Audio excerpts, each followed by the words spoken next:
What's going on, people? We're getting this started here. That dude named Dave, TDND Live, Sunday night here, July 10th.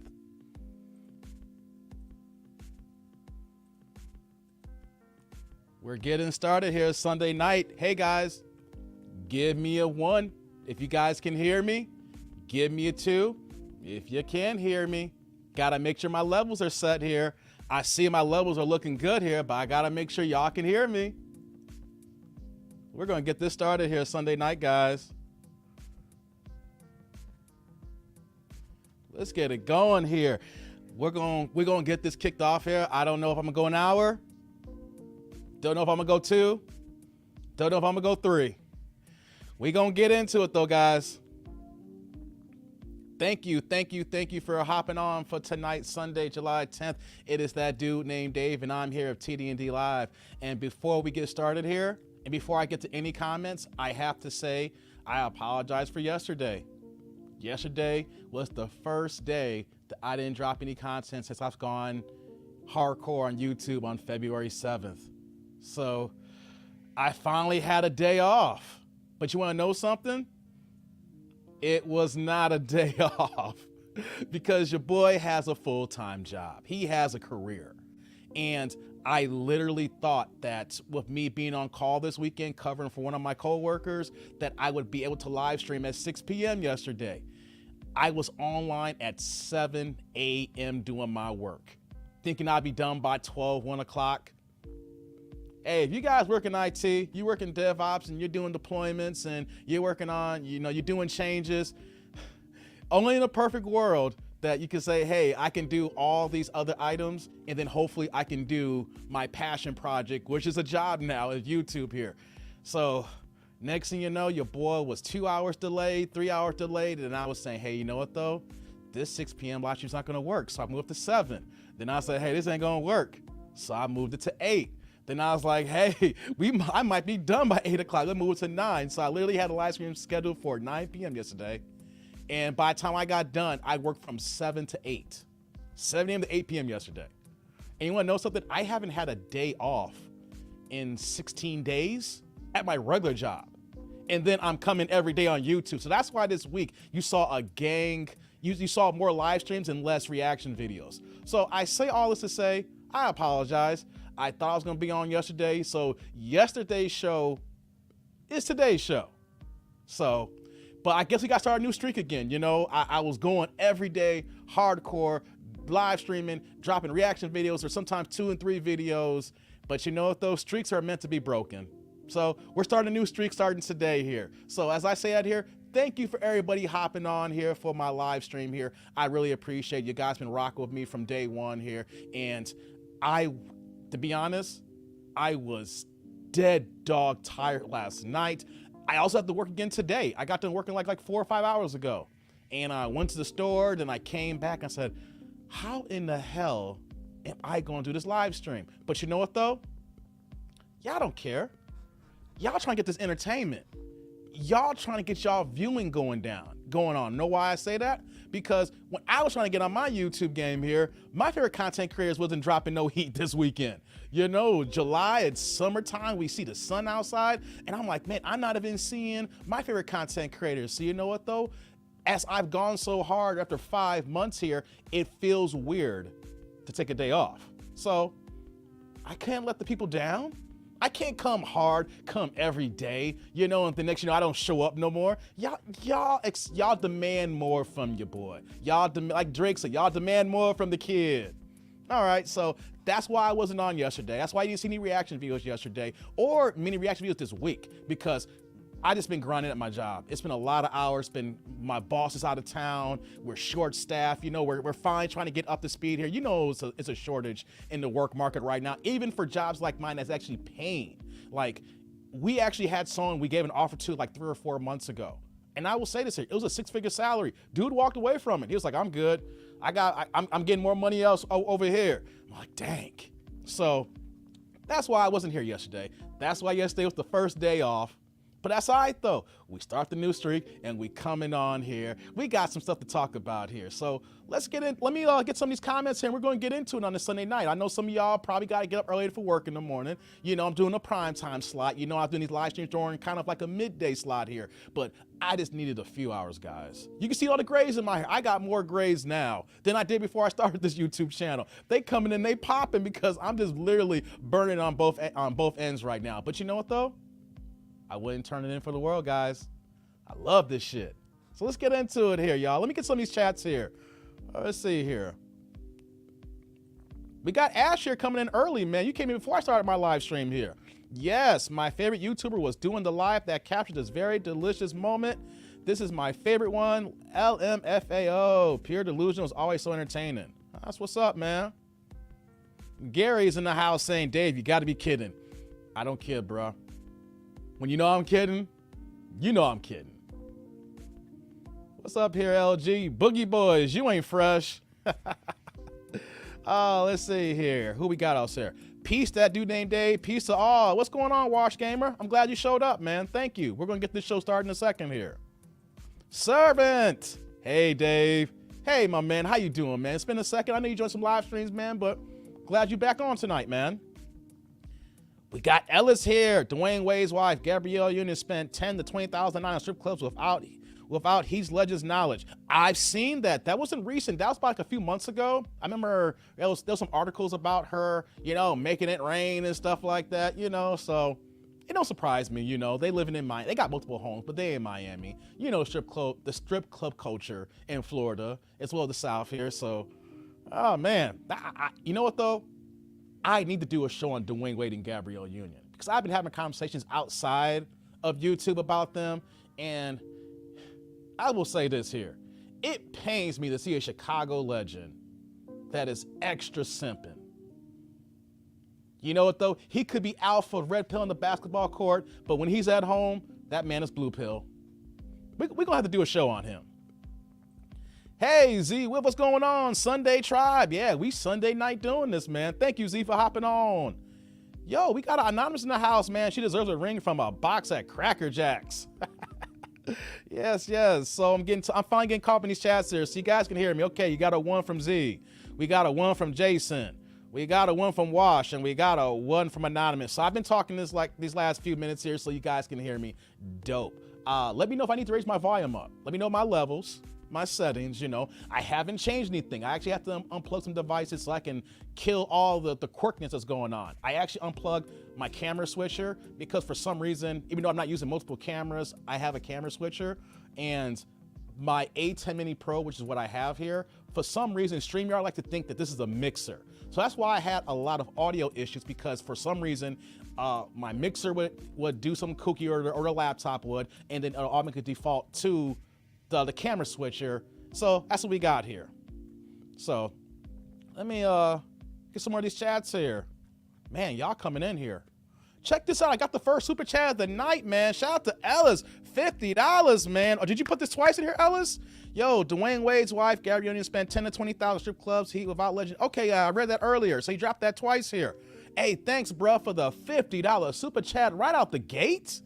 Man, you're pouring into the kid. We gonna get into the show now. Now you got me woke up now. Now I'm awake. I was like, man, how am I gonna do this? How am I gonna do this live stream? And then right off the bat, man, Ellis, you coming in dropping heat, man. So you woke me up. You woke me up. Lord have mercy.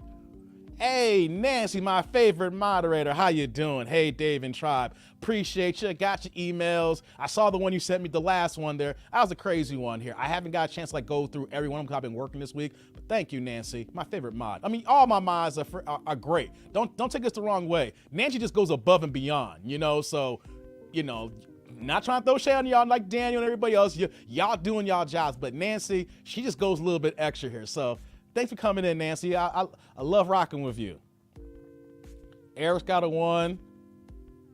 Hey, server, you're the only one but 2. You can't hear me? I check your device, man. Everybody's saying 1.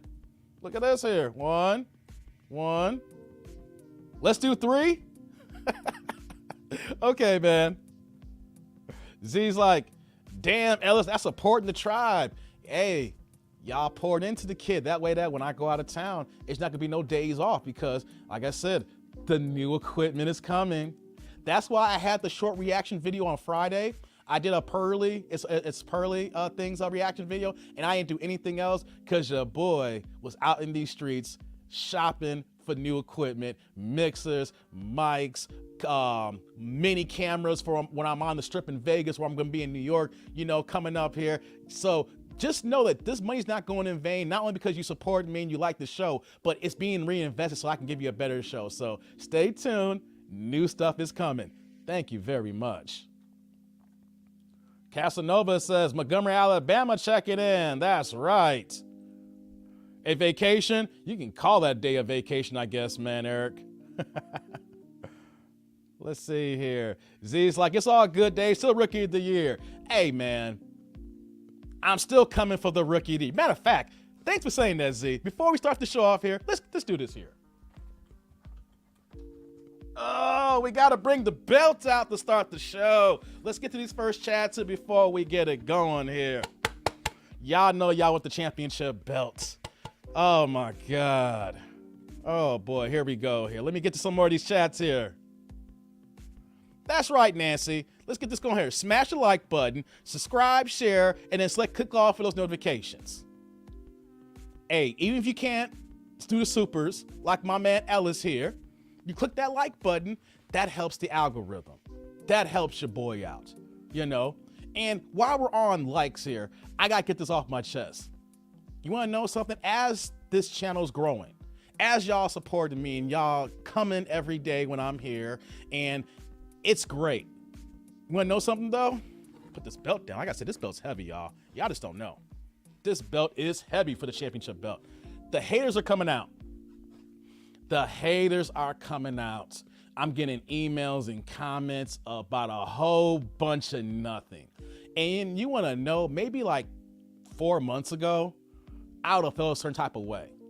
But now I realize the way this is going here, if I didn't have any haters, I am doing something wrong. When you get to the status here, what we're building here, guys, we're gonna have haters. People are not gonna like what we're doing here. People see the new guy. I'm the new guy in the block here, right? February 7th was my first day. Here it is now. We're July 10th now. All right, 5 months. I'm getting comments from struggle streamer YouTubers hating. And I don't have an inch of hate in my body. Y'all know that I rock and support and say by name other content creators who helped me get in the game. People who I still watch while I'm trying to curate my YouTube channel. I don't hate nobody who's in this manosphere space here. If y'all doing it, and as long as you're not taking my content and being bogus with it, I can care less. The way I look at it is, if you take my content and you do a real reaction with it using the fair use guidelines, it's all good, because that's what I do here. I make sure that when I do reactions, fair use guidelines are followed. I break a video down like that here. So I don't care if anybody uses my content as long as you do it the right way. Don't just go ahead and rip the entire video, then put it on your damn channel and then say, hey, check this out. I had to check a few channels doing that recently. Just rip the entire video. They didn't add nothing to it. And matter of fact, by them ripping it, the quality was even less. The quality looked horrible. And I'm watching, it's like, yo, what the hell? At first I was flattered. I was like, okay, y'all still in my content now, okay. But then I was like, wait a minute, that's a second video on this channel. I was like, wait, that's a third video. I said, no. I said, hold on. Hey, if y'all gonna do this, react to it properly. I'm not saying do not use my content. I'm saying follow the game. React to it properly, or I'm coming for you. So that's one thing here. Another thing is, I got the trolls and the bots coming in saying, hey, you didn't get permission to do these Kendra G videos from her. So out of this, you need to take these down. Who the fuck are you? Y'all really, I swear, people be on YouTube self-righteous as fuck. Another commenter said, hey, why don't you come up with your own content instead of using these videos here? You know, you're not original. You're just gonna go ahead and take this video and react to it. I can't stand y'all YouTubers who do these reaction videos. And then he goes on my channel and then blocks any kind. I try to respond back. I'm like, really? But then blocks it. So I should just block them. I'm like, all right, whatever. You know what though? Y'all, anytime you comment on my channel, you're helping my algorithm out, even though you think you're coming at me, right? So when I say for people who want to come for me in my reaction videos, you know what I say? Do you have that same venom? Do you have that same heat for Rob Dyrdek and ridiculousness?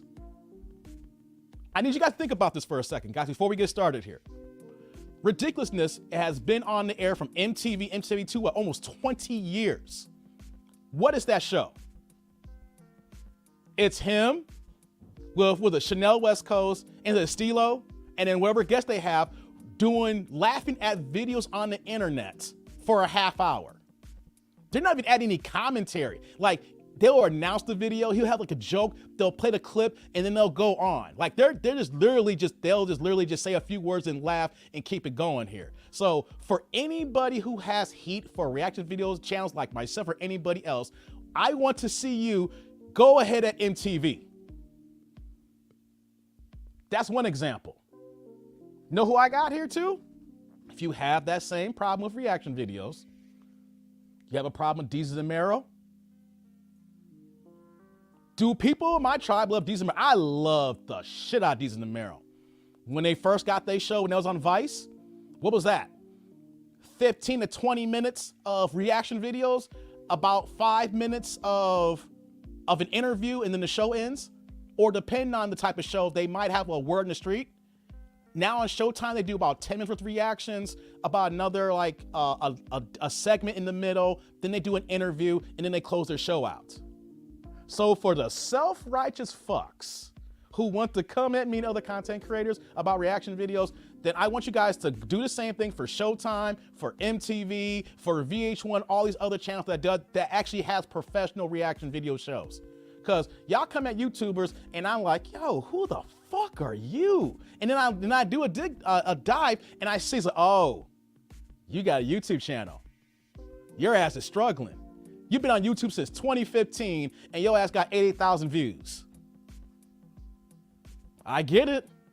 I get it. Fucking haters. But it's all good though. Got to get that off my chest. Y'all come for me. Have that same venom for the network channels that actually have reaction shows. And I actually watch them too as well. I take my pointers when I do my reactions from them actually. So have to get that off my chest here, guys. Andre says, on call is always a gamble. Playing catch up on my chats here. Yeah, it's always a gamble, man, when you're on call. Get the same here. He's also his, Dave, I am out of town and still had to do work. Microsoft Surface in tow. Hey, man. Weekend on call life. That's what it's about, y'all. We got to do this. Casanova like, good to see you got that nap in, bro. I need more than a nap. But I got to do this, though, because you know what happens when you start getting into a rhythm? You make this part of your fabric, make this part of your life. You feel guilty about missing a day. You feel guilty about not dropping a video. You feel guilty about not giving the people what they want. That's how I feel now because I got myself in such a rhythm now. It's like, I took a day off and it don't feel good. You know what that means? I love what I do. Let me take a day off of my job though. I am not answering my damn cell phone. I'm not answering my personal phone. I'm not even pulling up the laptop. They can keep it. But this here, I missed y'all yesterday. So let's get it here. Let's see here. Hey, Sarah. Hey, Dave. Hey, tribe. Resting is important. Also, you have to listen to your body sometimes. No doubt, Sarah. No doubt. Let's see here. Man, we're going to start this show off here. I'm not going to get to all y'all comments here because y'all going ham here. I'm going to get to some of these ones here and then I'm going to start this off here. Hey, Cold Fusion. Hello, Dave, everyone in the chat. I love the girl who thinks she deserves a huge rock. So entitled. So entitled for real. Let's see here. Server's gonna add, Dave, did you wrestle? Nah, bruh. No wrestling. But you wanna know something though? Your boy was a die-hard I say WWF. I know it's WWE now. I'm old school. WWF wrestling. I'll say this first and foremost here. My pops ordered our first pay-per-view was WrestleMania 3. For all my wrestling fans, I still have the VHS tape when we recorded, when we ordered on pay-per-view all those years ago. So didn't wrestle, but My days is the WWF. And my first pay-per-view watching as a kid was that WrestleMania 3. So I didn't wrestle, but just give y'all a little insight of how old your boy is showing these gray hairs here. Let's see. Let's get a few more of these bad boys here. We're going to get this going here. All right. Mister's like, fuck him, Dave. Yeah, fuck the haters. Fuck the haters. They coming for the kid, y'all. They coming for the boy. All right, what we got here? Let's see. Z's like ridiculousness, or as I call it, the show with the white guy, the brother, and that annoying dolphin laugher. Yeah, I can't stand Chanel West Coast, man. You know, she had the audacity, thought that she could be a rapper because I think she was signed to Lil Wayne's label, and she was like, cause Wayne co-signed me. You know I got bars. I was about to say something. I was about to say something crazy. You ain't got no bars. Wayne signed you to smash. He probably smashed and then signed you and then smashed again. Can't stand her either, bro. Can't stand her. But you know what though? I need you guys to think about how YouTube and how we have all these reaction videos, especially here in the Black Manosphere, who I rock and big up, people who I support. It goes on in network TV. How you think YouTubers are doing these things here? We may not have the production of an MTV or, or Showtime or a Vice network, but man, he's been on the air with that show Ridiculous, been on the air for like almost 20 years. People love to see people react to videos. That's the game. And then you got assholes want to come in the comments saying, be original. Man, I want to give him a piece of my mind, but I hope he's watching. If not, you're a dick. But just wanted to say that though, because you're going to say that brother ain't doing nothing original. When I do 3.5-hour live streams, I do 6-hour live streams, So it is what it is. But just know the haters are coming. Yep. Eric's like, they'll come on your YouTube channel just to contact you. Yeah, you know what though? Some people will really, they'll talk shit about you. And then when we respond back, they're happy that you responded to them. And the next you know, they become a subscriber. I literally had someone in my first month who was trying to go ham on me and didn't realize that I don't take no fucking shit. So if y'all got something for them, I'm cursing a lot already to start this live stream off here. I'm just saying though, if y'all think that I'm a pushover, I'm gonna give you the fucking work.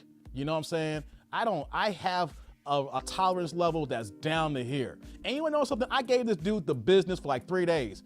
Next thing, this dude is subscribed and is watching every damn video now. So some people just want you to subscribe to, just want to the comments so that it's like, oh my God, he said something to me. Yeah. No names like WrestleMania 3, The Slam, you know it. Even though Hulk, he don't. We kind of figure some of the white folks don't rock with the brothers, and they don't let that M-bomb drop on us here, but it was the Slam on Andre the Giant. Andre the Giant had never lost a match in his entire career before losing to Hulk Hogan.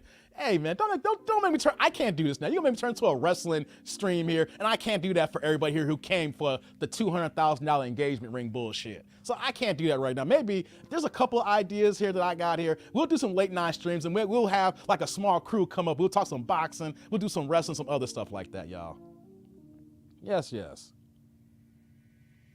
Let's see here. Let's get to a few more here. Hey, Cheryl, how you doing? Glad you jumped on the live stream. Thanks for coming on. Julian's like, nobody watches TV anymore. You know what the problem though with TV though? It's the summer months. And for some reason, network execs have not figured out to put any decent programming in the summertime. They figure the weather's nice outside, that people are not gonna be watching TV, they're gonna be out and about in the streets. But what they forget is, people have their devices. I have 2 cell phones, I have an iPad, I got multiple laptops, I'm always connected here. So I do want something on TV, but you wanna know what though? Since they give us a blanket in the summer months, that's where YouTube comes in here for content creators like myself to give y'all what y'all need here. But the summer months on TV, these executives don't know what the hell they doing. The only thing I'm watching right now is The Chi, and it is falling the fuck off. Oh my God. I mean, I'm watching to support it because they filming everything in Chicago and it's surrounding around, so it's my hometown, so of course, but damn, the show has fucking fell off. The storyline, the writing, when they write somebody off a show, they do a horrible job of writing somebody off. So, we got that. And what else am I watching? I do watch P-Valley, and because nothing else is on, so Those are only 2 shows on Sunday that I watch, and then I'm rocking with y'all here. Aside from sports, you're right. Aside from sports. Hey, Houston is checking in. That's what's up. First wrestling pay-per-view, SummerSlam 88. I have that one on VHS as well. That was your first one? Here's the thing. I told people in a live stream about a few months ago.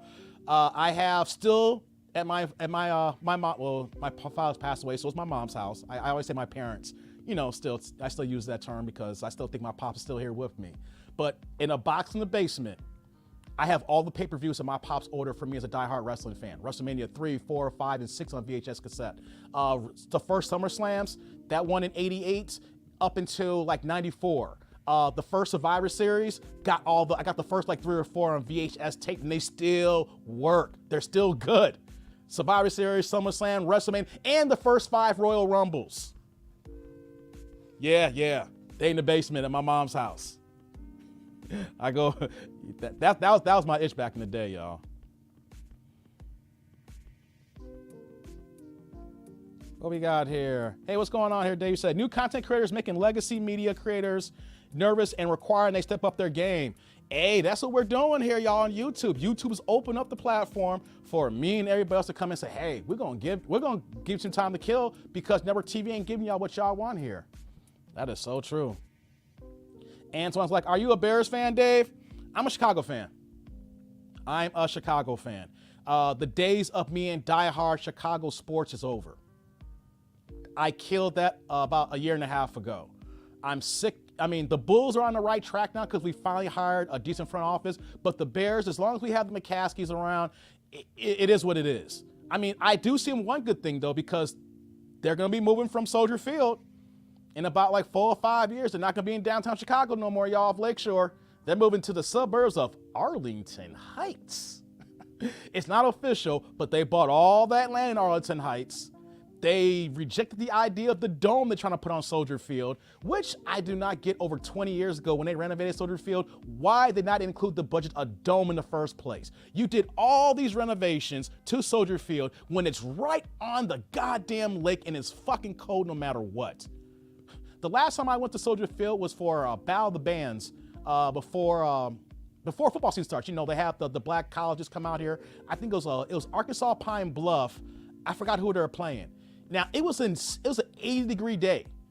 By the time it got to the third quarter, it is fucking freezing at Soldier Field in September because it's right on the lake. So they're gonna plan to move to Arlington Heights. They're gonna build a state-of-the-art stadium. It's gonna be in a dome, and so we don't, as us Chicago Bears fans, don't got to worry about being in the cold anymore when they get that. So I'm not a diehard Bears fan, but I do rock with them to a degree because they're on TV. But I am not like the over-the-top, like, you see the jerseys or no shirts on in the cold ass weather. Nah, you ain't seen the kid do that.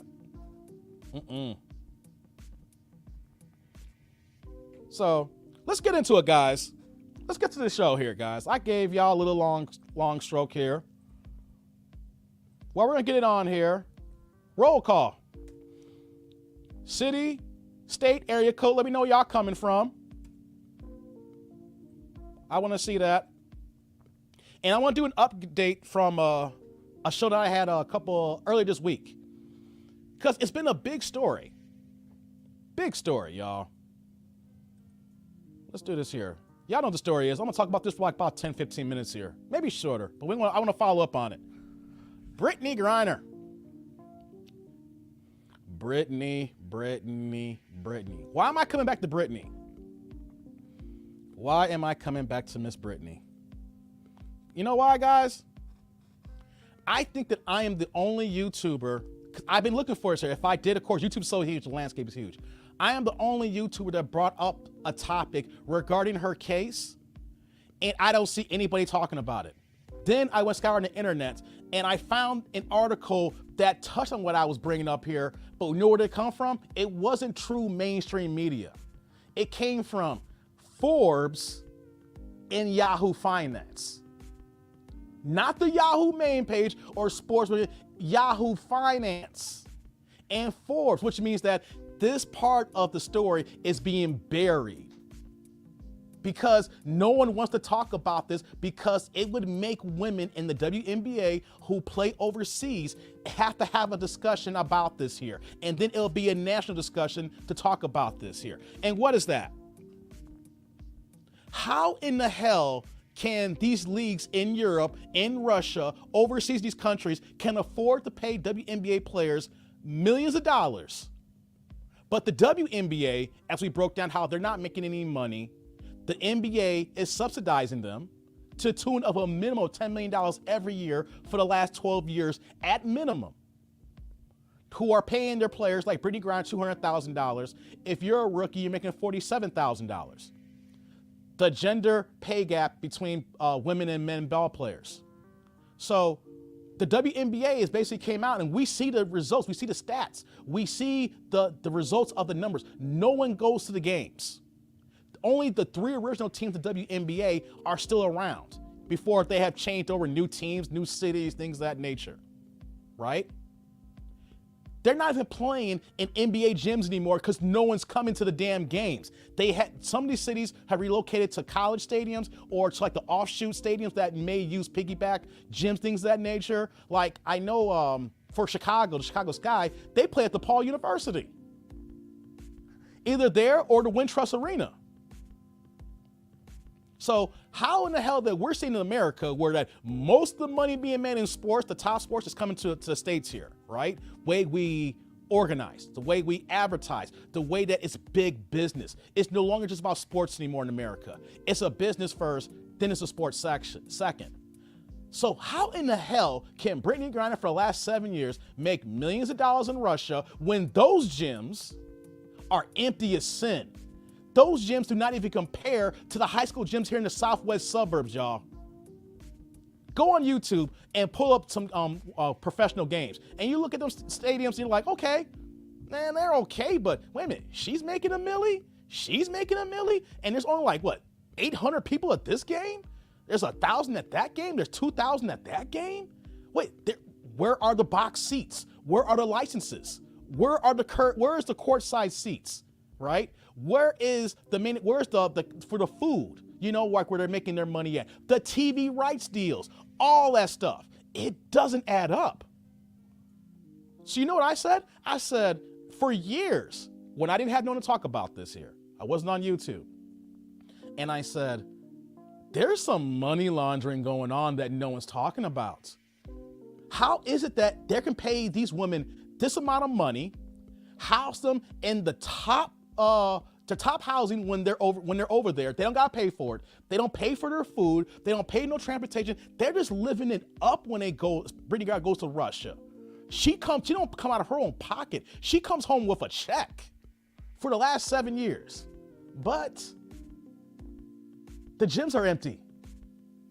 They're not state-of-the-art entertainment. They don't have good seats. So what's going on, guys? It's money laundering. The oligarchs in Russia or these other Israel or whatever you're going to talk about here, the top high-end owners are using their teams to clean their money. So you got to overspend a little bit for certain players to make it seem legitimate so that they can go ahead and do what they got to do here. No one ain't talking about that. Not on YouTube, at least. All I hear, of course, the same talking points, and it should be talked about. Brittany Griner pleaded guilty. She served 10. She might have to serve 10 years. You know, why is she not home? Or we've seen these on social media, it was on Facebook or IG. If LeBron was in Russia, we would have got him home. So what's the difference here? Why we're not think differently if it happens to a man? We'll talk about that again in a second. But I want to go to this Yahoo article. I want to point out a few points here because Yahoo Finance is talking about it now. I don't know if this will get to the main pages. I do not know if the heads at Fox Sports 1, ESPN, etc., the big boys, the old media. We keep hearing that line. I can't stand that crap. Old media, new media. Maybe I'll have a show talking about that. But they're not talking about this here. So let me get this article up here real fast here, because this all plays in the key about why she's not home yet. Let's do this here. Let me bring this on the screen. Okay, here. All right, so let's make myself a little bit smaller here. I'm not going to read the whole article.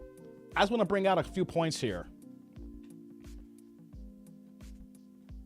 So here's the main point here that I want to read out loud here.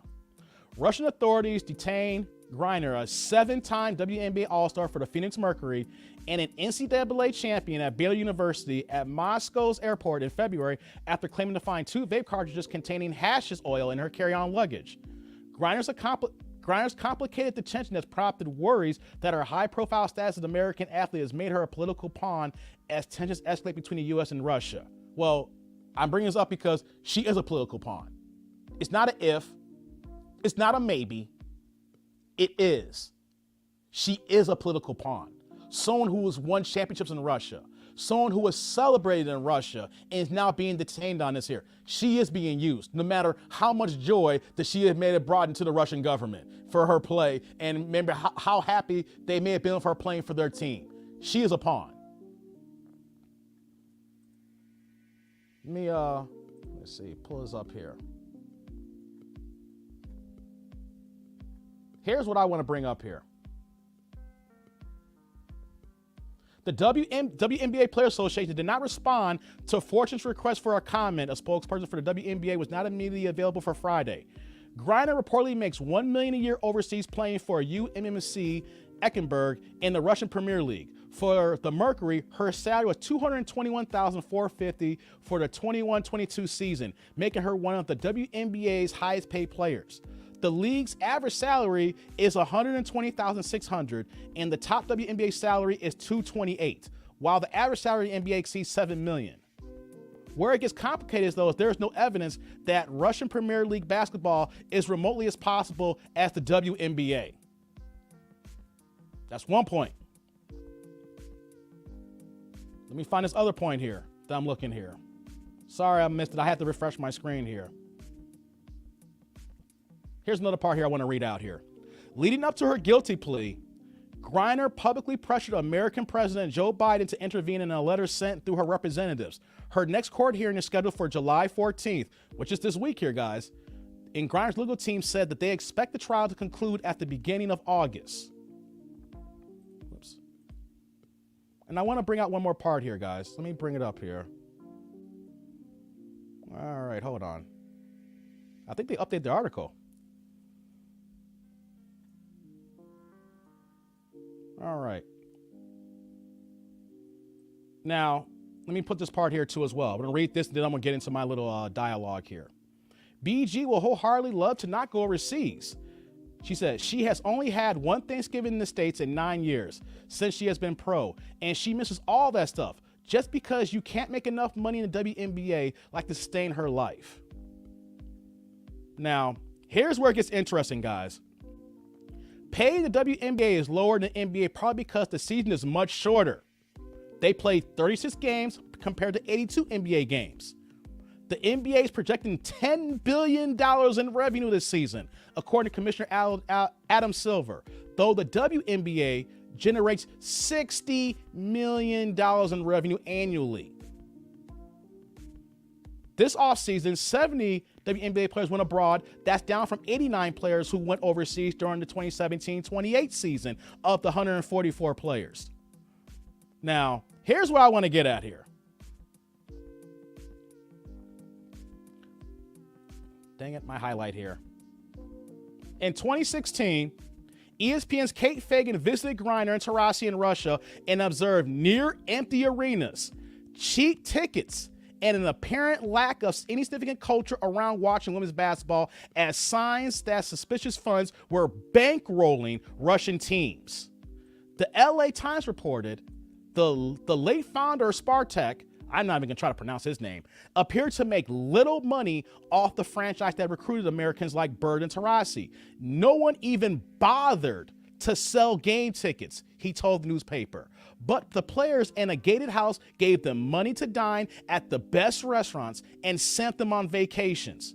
Now, here's another thing I want to bring out here. Henry Abbott, another former ESPN basketball writer who now runs the digital media company True Hoop, ran the money laundering rumors by a source. I asked the veteran of the game, and she laughed, asked if I really didn't know. Did they get any better sponsors? Sell more tickets, I wondered? She felt sorry for me being so dumb, then announced, it's money laundering. Now, the guy who owned the team here, the man who helped Sue Bird attain million status, he was shot dead in a contract killing in 2009.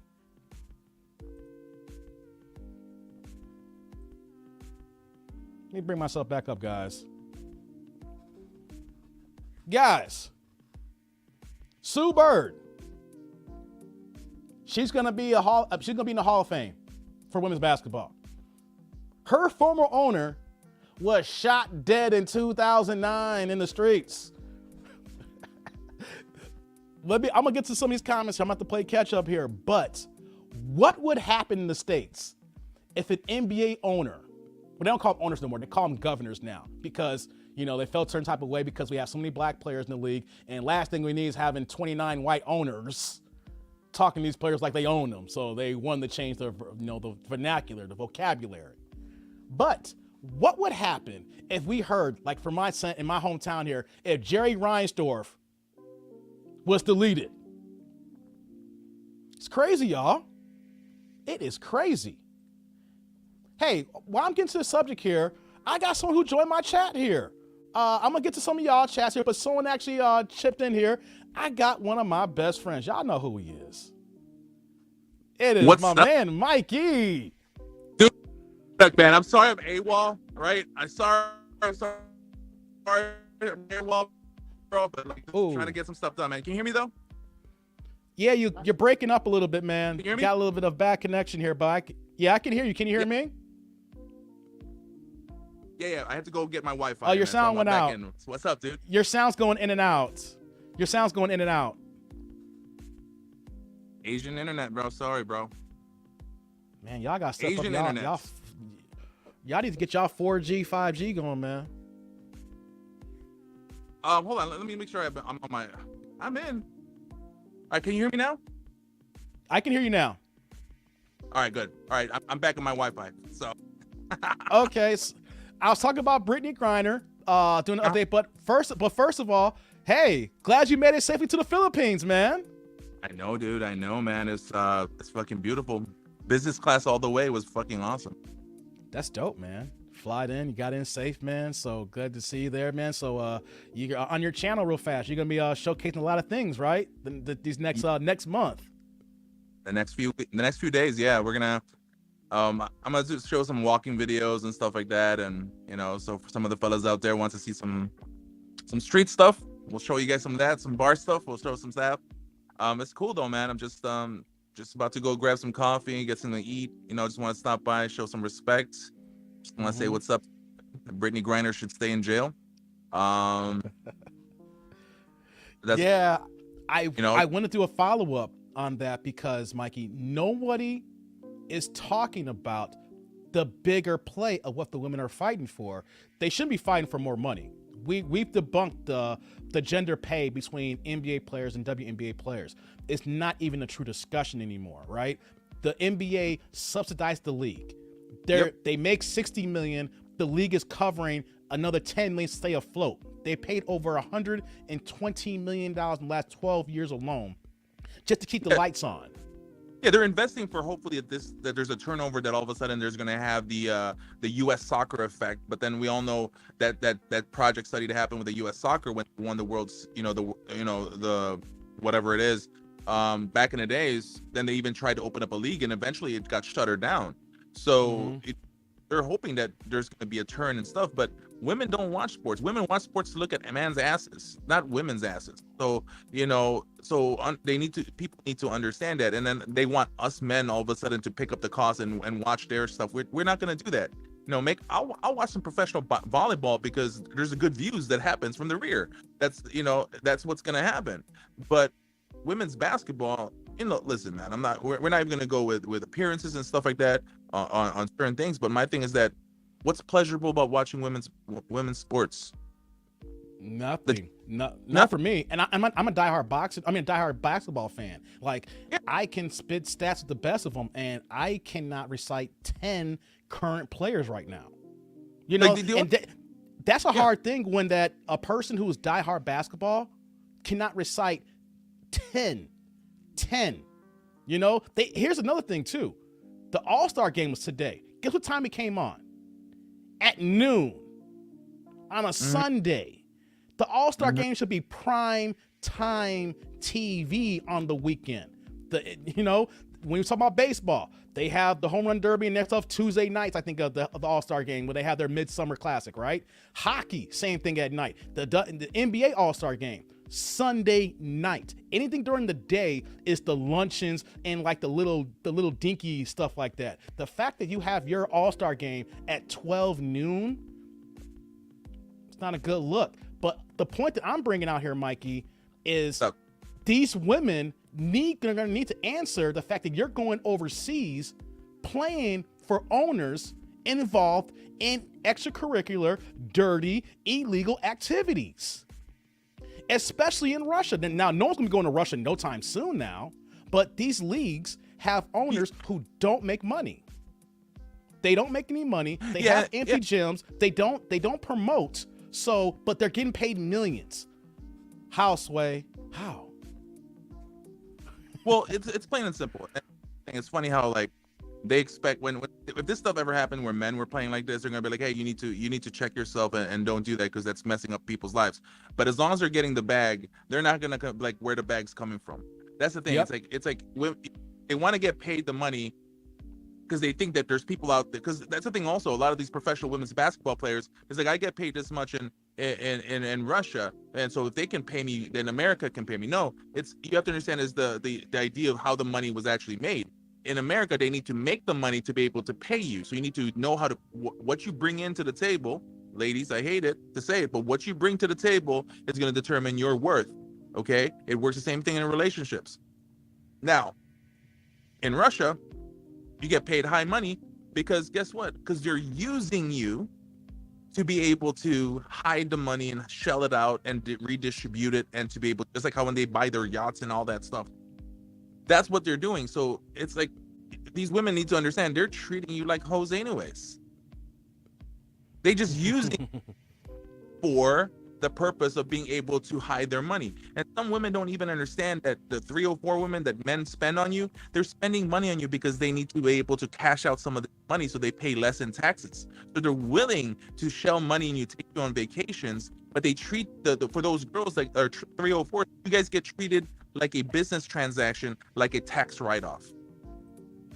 That's what a lot of men don't even understand. If you see some of these executives going to strip clubs, they don't go to the strip clubs because for the reason that they want to ball out and stuff like that. That's maybe part of it, but it's a business expense. Like if I suggest any guy to do this: charge your credit card, and you should never charge your card in a strip club, but charge your card in a strip club. It's not going to show up the name of that strip club. It's going to show a restaurant's name because that is how they hide the money. Like you need to understand where's the money coming from, how is it flowing in, and people don't. As long as people get paid, they don't care. And that's the thing. It's like, you know your worth. And if you're being treated like a 304, these girls don't want. And I'm sorry to say, Brittany Griner. And then I'm sorry, didn't she go to her court appearing wearing a Bob Marley shirt? I didn't even pay attention to her clothing. You got better investigating than me. I was looking at other items. So if that's the case, hey, Tribe, if anybody can pull up the court video, any clips or still shots, what kind of does she have a Bob Marley shirt on? I'm curious for the Tribe if y'all can post that here. So I got two things I want to bring up here, Mikey. Look this here. So we know what the biggest outcry is. Why is she not home? Right? Biden should be on the horn getting her home. You know, we seen if LeBron James or any athlete, we would have got him home yesterday, right? So we're complaining about that. Like, why is she not home? Putin does not like us. And if he's going to give Brittany Griner back to us, he wants, quote unquote, even exchange. And Mikey, do you know who Putin wants home in exchange for Brittany Griner? No, but it's probably some oligarch. His name is Victor Bout. You know So what his nickname? Know what his nickname is? What is? I'm about to pull it up here. Give me 1 second here. I'm gonna post this for some people here to drop this down. Give me 1 second here. He has a crazy nickname. Hold on. I gotta get this here. You're gonna love this here. Oh, let's see. Dang it, my screen is. One of his nicknames is the Merchant of Death. He's an arms dealer. He knows where the bodies are buried at. Let me just give you this here. He is a Russian arms dealer, an entrepreneur, and Soviet military translator who has used multiple air transport companies to smuggle weapons since the collapse of the Soviet Union since the 90s and the early 2000s. That's who Russia wants back for Brittany Griner. So everybody complaining that wants to say, why is she not home? Putin wants Victor Bout. Look up Victor Bout. The dude's got bodies on top of bodies, on top of bodies, on top of bodies. And then on top of that too, the good fellas don't want to fuck with him with the bodies that he got on him. The mob ain't messing with him. And that's who Putin wants. That's why, Mikey, she's not home. Well, first of all, one of the reasons, not one of the reasons. Sorry. Yeah, I mean, see, this is where Americans sometimes are fucking. Okay, sorry, my fellow Americans out there. I'm about to fucking school you guys. When you guys travel international, you guys need to know what your rights and what your country is willing to do for you. You guys need to stop with this bullshit that you guys watch when somebody gets kidnapped, that all of a sudden Navy SEALs Team 6 is gonna go swoop down in Afghanistan and save your ass and haul you back home to your beloved United States of country. That's different when it comes to kidnapping. Brittany Griner committed a crime. Here's the thing, guys. If you guys end up in jail in a foreign country, the only thing, and you guys need to look this up with it, whichever country you guys go, you need to look up what rights you guys have. The rights that the Americans will do is the only thing that they can do for you is provide you a list of lawyers that can help you. And sometimes the list that they provide you guys is actually lawyers that are dead already. Sometimes they just have this list that they provide you. That what they can do is they can give you guys assistance in making sure your mail is getting to you, making sure you're treated fairly, making sure that you have the right accommodations, making sure that those basic human rights thing is what they're going to be proponents for you. But they are not going to help you get out of the country. You're going to have to push your butts as much as stuff. You better have great family that's going to push your senators, your congressmen to help you out. And guess what? All the fees for your lawyers in a foreign land, you have to pay for. Not the government. The government is not going to pay for that. Like, so this is the thing where people go, when you guys buy a travel guide, a travel book, travel videos when you're about to travel outside the United States of America. Okay. And so if you guys don't understand what is going to be done for you, you know the potential mistakes that can happen, and don't do the bad things. And so she did a bad thing. And I'm sorry. At the moment that there was a huge problem between the United States of America and Russia, and then all of a sudden this stuff comes up, every American should have been like, let me get out of Russia now. Let me get out of Ukraine now. But guys, there's this look that people look at Americans outside the country visiting. We are looked at as pump people. Americans don't, in average, in majority, when they travel outside the United States of America, bring their American privilege and don't respect the laws of the local country. Your main job is when you go to another country is to respect the people, respect the law, respect the politics of things, and don't do bad things. I mean, like, people want to smoke weed and then all of a sudden get caught in the United States, and they're like, oh, it should be legal. They shouldn't be doing this. Was it legal at the moment you got caught? No? Okay, then. Go to Colorado. Go to Las Vegas. Go to Illinois. Go to California, where, depending on what the realities are, the legalities and things. But that's what sucks, man. So she should stay in jail. Because the thing that we're not supposed to accommodate, and we're not supposed to negotiate with terrorists right now. And we're gonna release? What does Brittany Griner do for America right now, other than make us look bad? Hey, hold that thought. Let me get to this super chat here. Huh?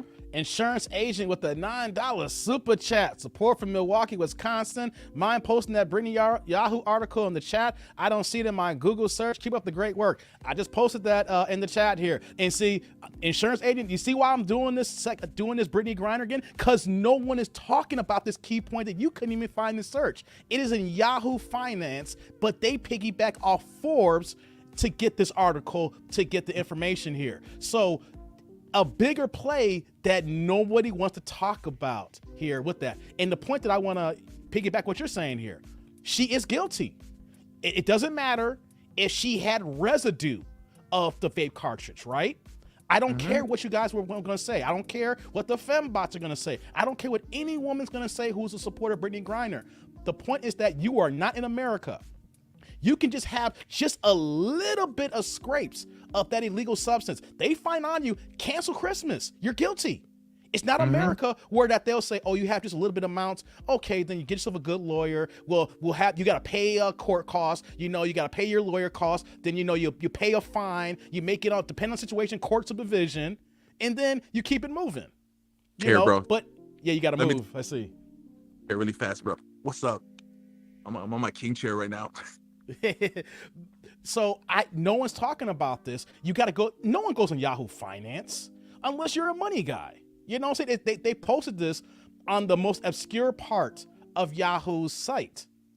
And so women's going to have to recognize after the situation here, when it comes to playing overseas, what's going to happen here with more issues going on with the war here. How Russia's going to impact all these other countries that they affiliate with, but no one wants to talk about that. No one's discussed that. And like we're saying here, whether it's just a drop, whether it was dry residue, you had it in your travel bag. It was found by the airport security. So if it was in America, we would say, oh yeah, it's whatever. She got caught with a little bit of something, keep it moving. In Russia, what we say? You done fucked up. You done fucked up. And now everybody thinks, like I was watching I Am an Athlete podcast, and Carrie Champion of all people really wants to start an international fucking war because of Brittany Griner. Know what she was saying on her show? Guys, I might do a reaction video to it. I might have to edit it because of copyrights, but she was like, why don't we just go over there and get her? Well, we got to lose. And then Brandon Marshall was like, well, Putin don't got nothing to lose. He's Vladimir Putin. And he's like, well, why don't we call him bluffing? We need to go and bring our girl back home. No, we do not start an international war that can start World War III for somebody who finally voted for the first time last year and does not even love America.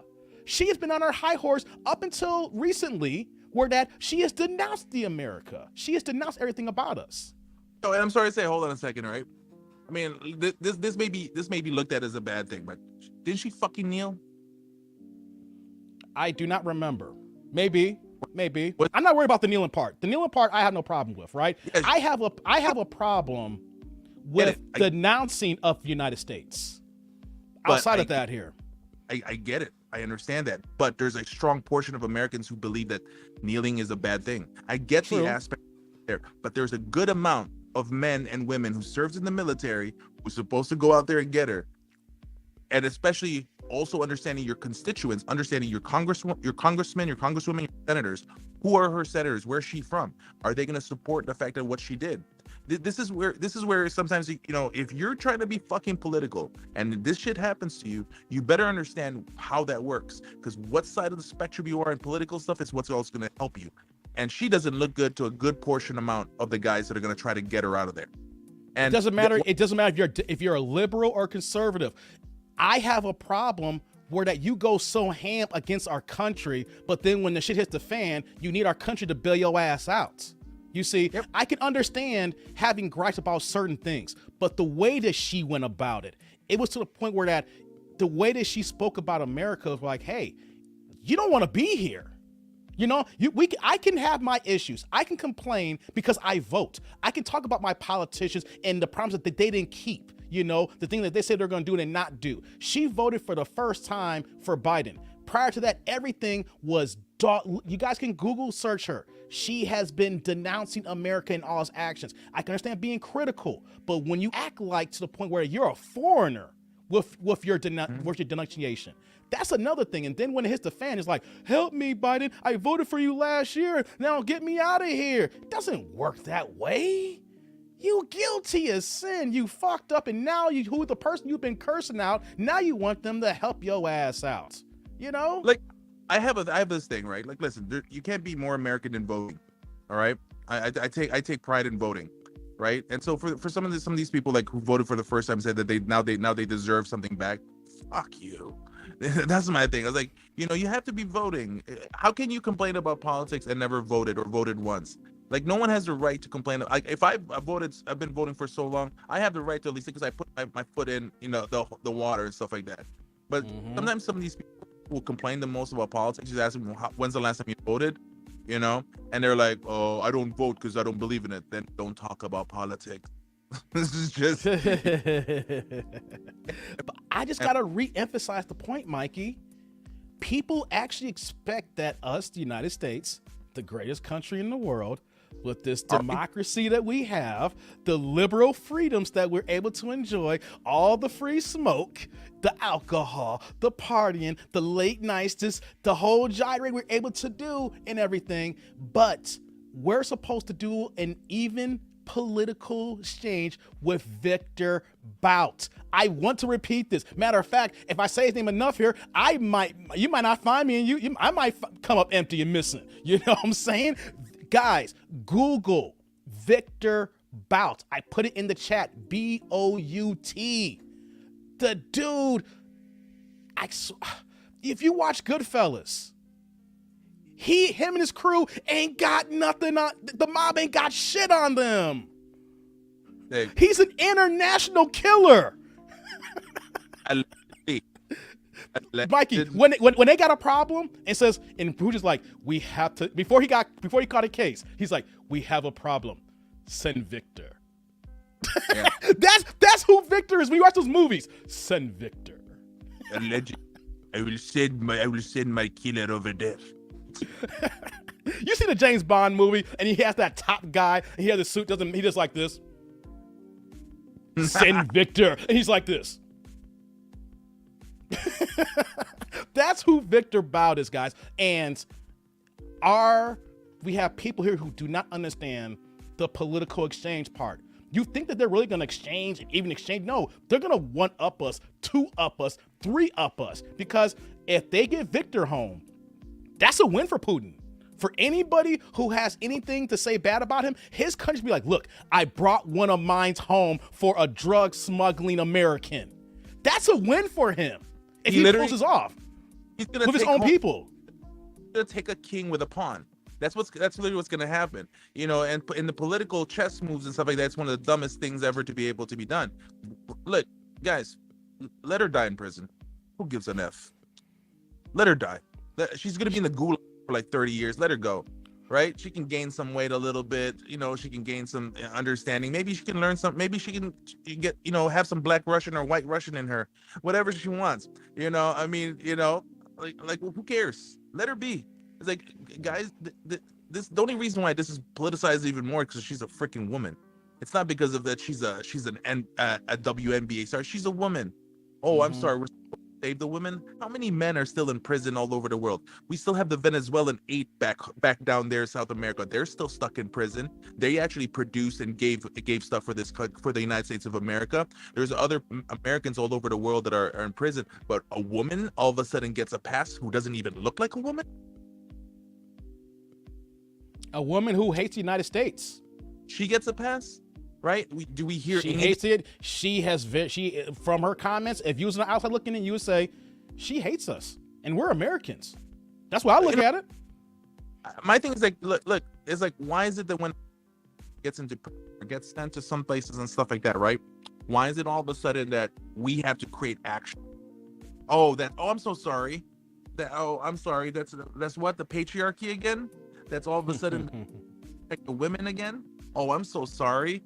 Women want to get protected, but then all of a sudden, when she doesn't need protection, what does she act like? Like a fucking dude. She acts like a man. That's what, and this is where women needs to have some recollection. It's not really just about, you know, political and stuff like that. It's about, once again, when the woman needs the man, even though she's not pro men, because she plays with the girls team, you know, if you guys know what I mean, but that all of a sudden she wants a man now to protect her. Good old Uncle Biden, good old United States of America, stuff like that. And then at risk having the wrong replacement, give you up, take you back to give up to get this killer or get this alleged, you know, mass killer, whatever. No, it's not. I want to ask the tribe this, guys. One, if we should do a prisoner swap with Victor Bout. I put his name in the chat here. One, we should do a prisoner swap. Two, we should not do a prisoner swap. Because I want to take this in the same way here. What if it was on the opposite foot? What if one of our, you know, top dog Rambo types was over there in Russia and we're trying to get them back and we had one of their Russian players, stuff like that? You know, we have to see how this works here from an American, U.S. international standpoint if we bow down to Russia. As much as, yes, she's a celebrity. She's one of the greatest women's basketball players of all time, right? These are athlete information. But is she more important than national security? Nope. That's why we gotta look at it, because when we leave this country here, we have to, I say, keep our heads on a damn swivel. And if you have to get high that bad, then just stay in the States and don't travel abroad, because all it takes is for them to catch it that little bit like they got on Britney, and they're making a political example. Mikey, this is the same woman who didn't have to pay a dime in Russia the last 7 years. She knows the government. They pay for her housing, her food. Only thing she had to do was fly and show up and then comes home with a check. Her money was no good for close to a decade. What is that telling you right now? You know, that for almost a decade, you won us championships. You done our country proud. We know that you are black American, and we know that you are taller and act more men than me. But we're going to have to take your ass down. I mean, I hate to be laughing like this here, but there is no way, Mikey. Look, you're abroad right now. I know you don't do those type of activities. I know the type of person you're drinking. That's about it. You can drink anywhere, just as curfews, depending on where you're at, where they may stop selling it. But you're not going. Try doing drugs in the Philippines, guys. Come on to the Philippines and get caught buying drugs. Go ahead.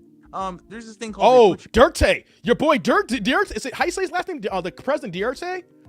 It's Bongbong Marcos now is you know. Oh, I forgot. He retired. I forgot the last guy. You try to do drugs in the Philippines or try to buy drugs, you shouldn't. And the thing though is here, they don't catch everybody, but when they catch you, sometimes you can be stuck for more than 10-15 years before you even get your trial. Before your trial, gentlemen. And to let you guys know, this is the thing: prison in America is cakewalk, gentlemen, ladies. Well, people that complain about prison in America saying it's bad. No, it's cakewalk. You got AC, you get 3 meals a day. In the Philippines, if you go to jail, you share one cell that is meant for 2 Americans, the size of Americans, and they put 30 of you guys in one of those cells. And it's a free-for-all for food. All you're gonna be eating is rice the rest of your life, and maybe catch some rat now and then. So like, this is where people didn't understand. You go on vacation, you go to another country, you know the laws. Don't just be like, oh, we're in vacation mode, oh, we're in a honeymoon mode. This number one, like Dave, what Dave you said, right? You guys want to do some drugs? Do it your country where it's legal, or which state it's legal. Do that stuff there, but don't all of a sudden bring your American, bravado and try to bring it to and say, well, they do it in America. Yeah, they do it in America, not in the Philippines, not in Cuba, not in Colombia, those kind of things. Well, you can do drugs in Colombia as long as it's 1%. Even cocaine is legal. So maybe if you guys want. Hey, Mikey, real fast though, before Duterte left office, you could just be a regular user. Like if you just buy like 1/8 of whatever, you know what I'm saying? He was putting people to death for just not like, wasn't he worse than the crack epidemic on certain people? He was like, he was going ham on certain people, right? For one, he wasn't. Number one, Oh. alleged. Allegedly. My bad. Allegedly. My bad. I'm sorry. There were more deaths of I forgot where you at. administration, right? But my question is, who cares? You play with fire, you get burnt. That's my thing. Like, oh, I'm sorry, you're a human being? Okay, fine. But I don't know you as a human being. So if you're gone, you're gone. The thing is, you played with fire. That's what people just don't understand. And if it gets to that point, it gets to that point. The thing though is like, you know, it's like, it's funny how you get people that complain. Like every time I get pulled over for a speeding ticket, I am happy and I am laughing at the officer, being nice, giving him everything that he needs. And people get mad, like, oh my God, can't believe there's other people speeding. They should have gotten them. Listen, guys, the one time you get caught for speeding, how many hundreds of times did you violate the law and that you didn't get caught? So I told people on his live stream, I was doing $122 on 88. Just be happy. Just be happy. Yeah. I got caught this time, but them 2,000 other times that I've been driving and I never got caught. That's what's going on. See, people are like, I mean, it's not fair. Like, listen, you get caught, you get caught. You this is the thing where people are willing to do these things all the time, and just like all of a sudden when they, you know, it's like, just, you know, if you don't want to do it, if you don't want to ever get caught for something like that, then just fucking don't do it. But people want to fucking risk it. I wish I had the guy's name. It just came in my head here. I was thinking about him before the show started up. He's a white guy, and he didn't even do a major crime. It was something little, like it'd be considered a misdemeanor in States. In Korea, his ass is locked up for 15 years, and they can't get his ass home. This is a white guy. Now, this happened like 4 or 5 years ago. In North Korea? Yes. You heard about the guy? He was pulling down posters of posters. Yes. They gave him like 15 years. If I'm correct, he got home, but when he got home, he was an invalid because he got an infection in the prison. Like he they just sent him home to die, pretty much. But they initially gave him 15 years. He was pulling down for something that's like, normally if you in the States, what in New York, man, a cop might just it's like and bump you on the head and get the fuck out of here, man. What the fuck you doing? You know what I'm saying?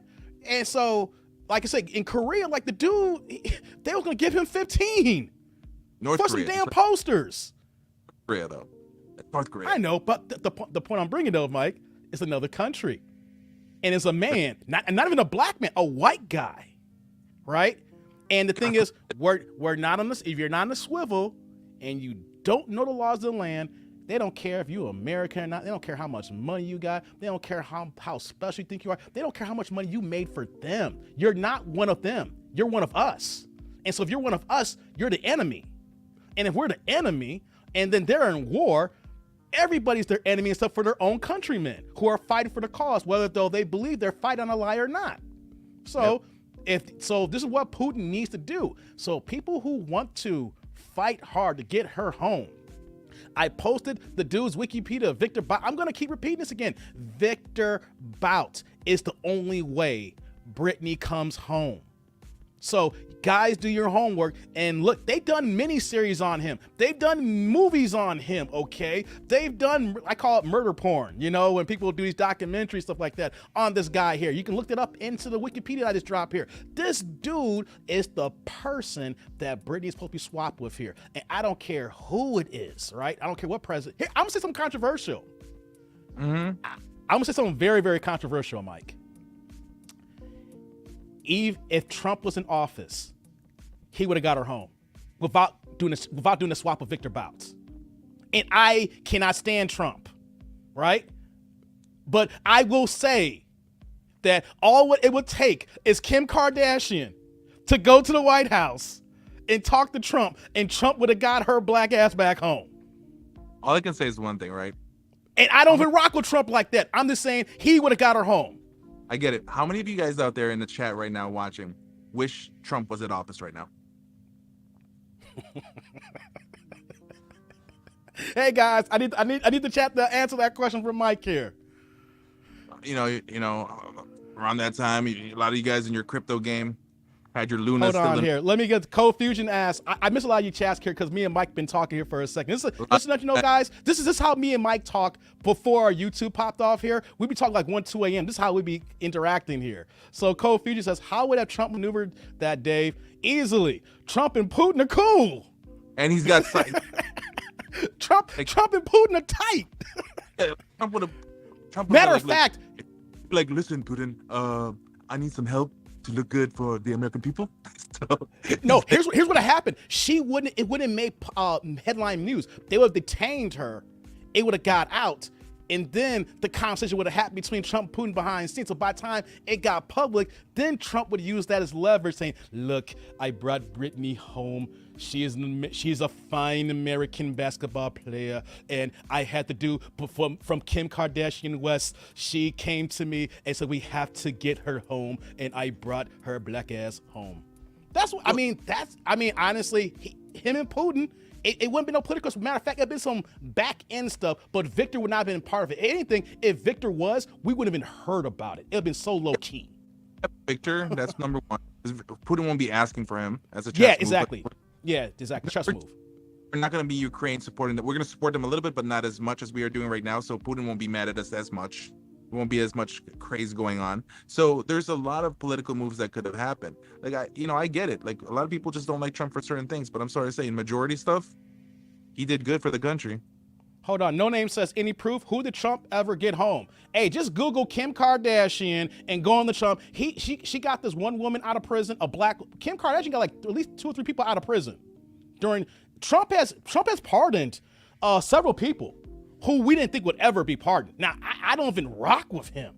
But I was like, yo, all it took was Kim Kardashian showing her little big booty, and smiling and, putting her charm on. It's like, all right, Kim, I got you. She's coming home.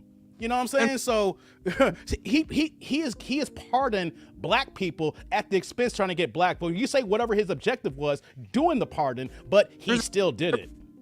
But here's the thing, right? Like, any proof, the question was any proof that he's, number one is he never had to be put in that situation to be doing that. That Brittany Griner put herself in that position to now make it political.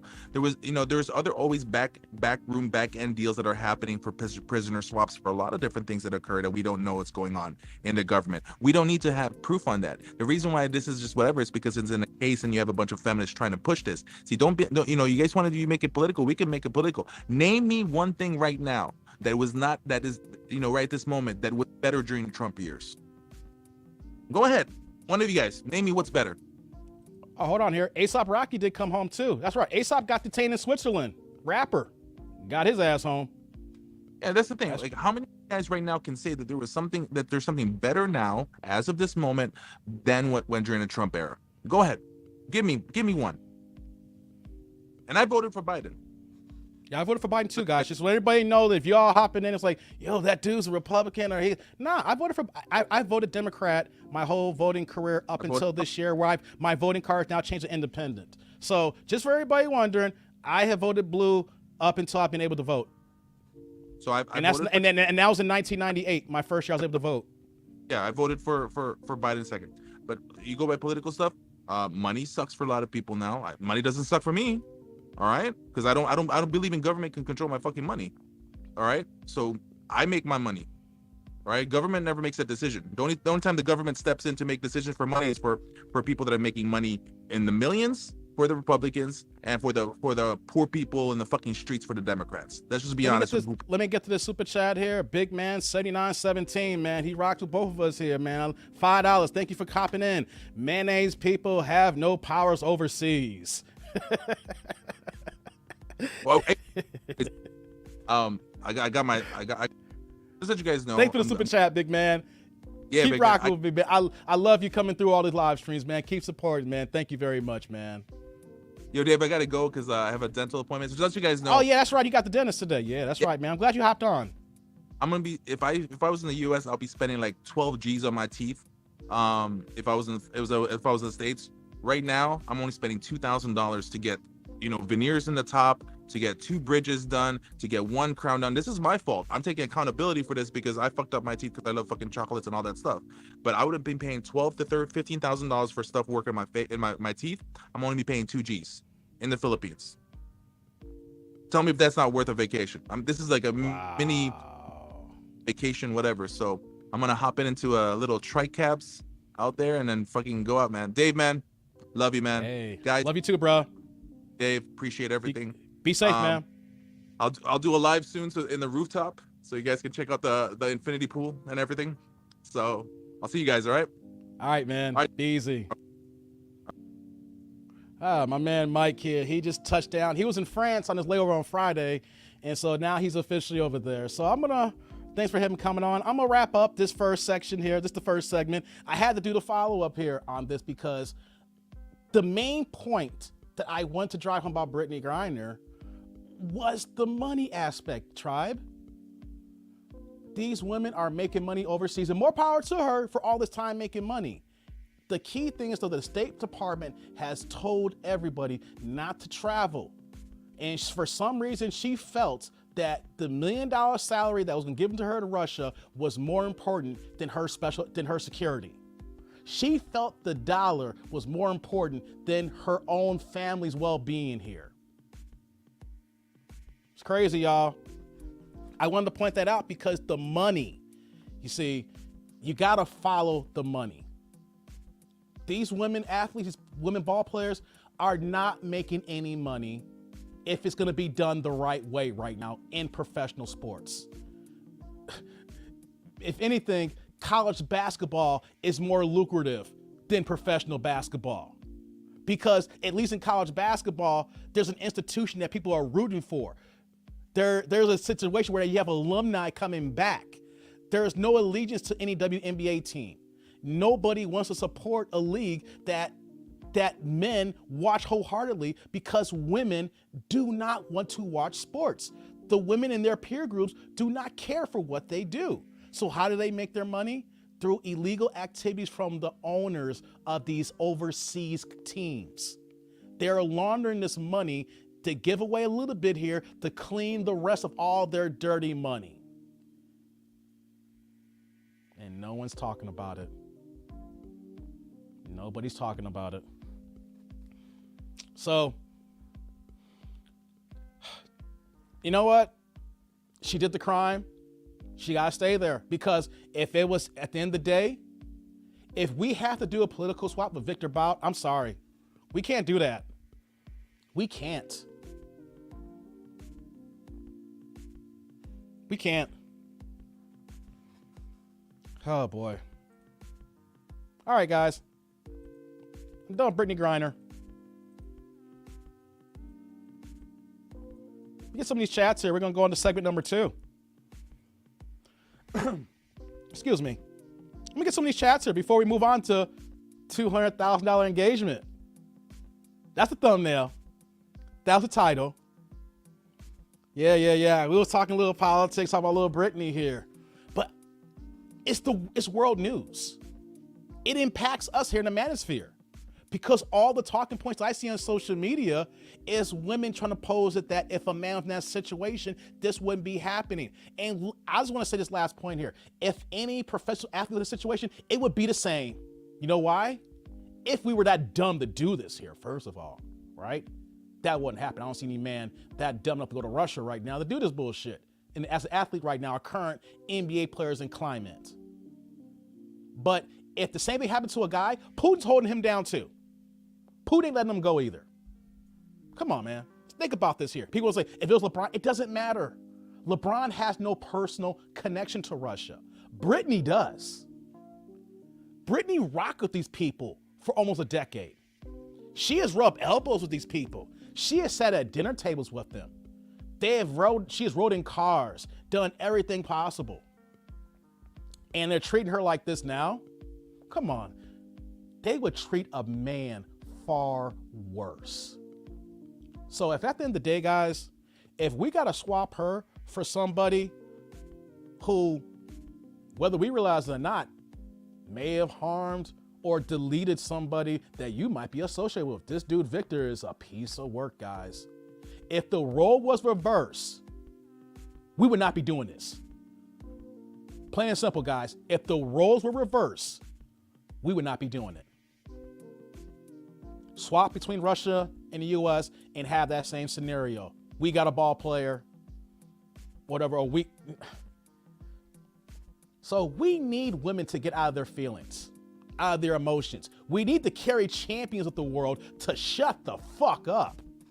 If you guys don't believe me, go to I Am an Athlete podcast, the latest one that dropped with Carrie Champion.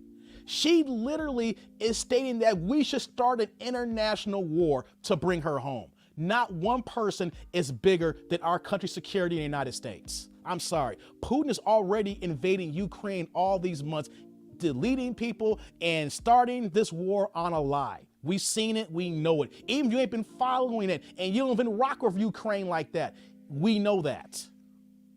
No one person is bigger than our country. I'm sorry. And even though she committed a small act that we see here in the United States that is a misdemeanor, it's a felony elsewhere. Our hubris is our problem. We Americans have a fucking problem thinking that we're better than everybody else. Or we think that our laws apply to everywhere else. Or we think that our liberal ideas apply to the whole world. When in actuality, we're the country that lives differently than majority of the world here. So she's a great basketball player, WNBA champion, NCAA champion, gold medalist. You know, one of the few women that could dunk in a game, multiple all-star games, you know, does endorsement things of that nature. And she's on child support. So she's like one of us guys.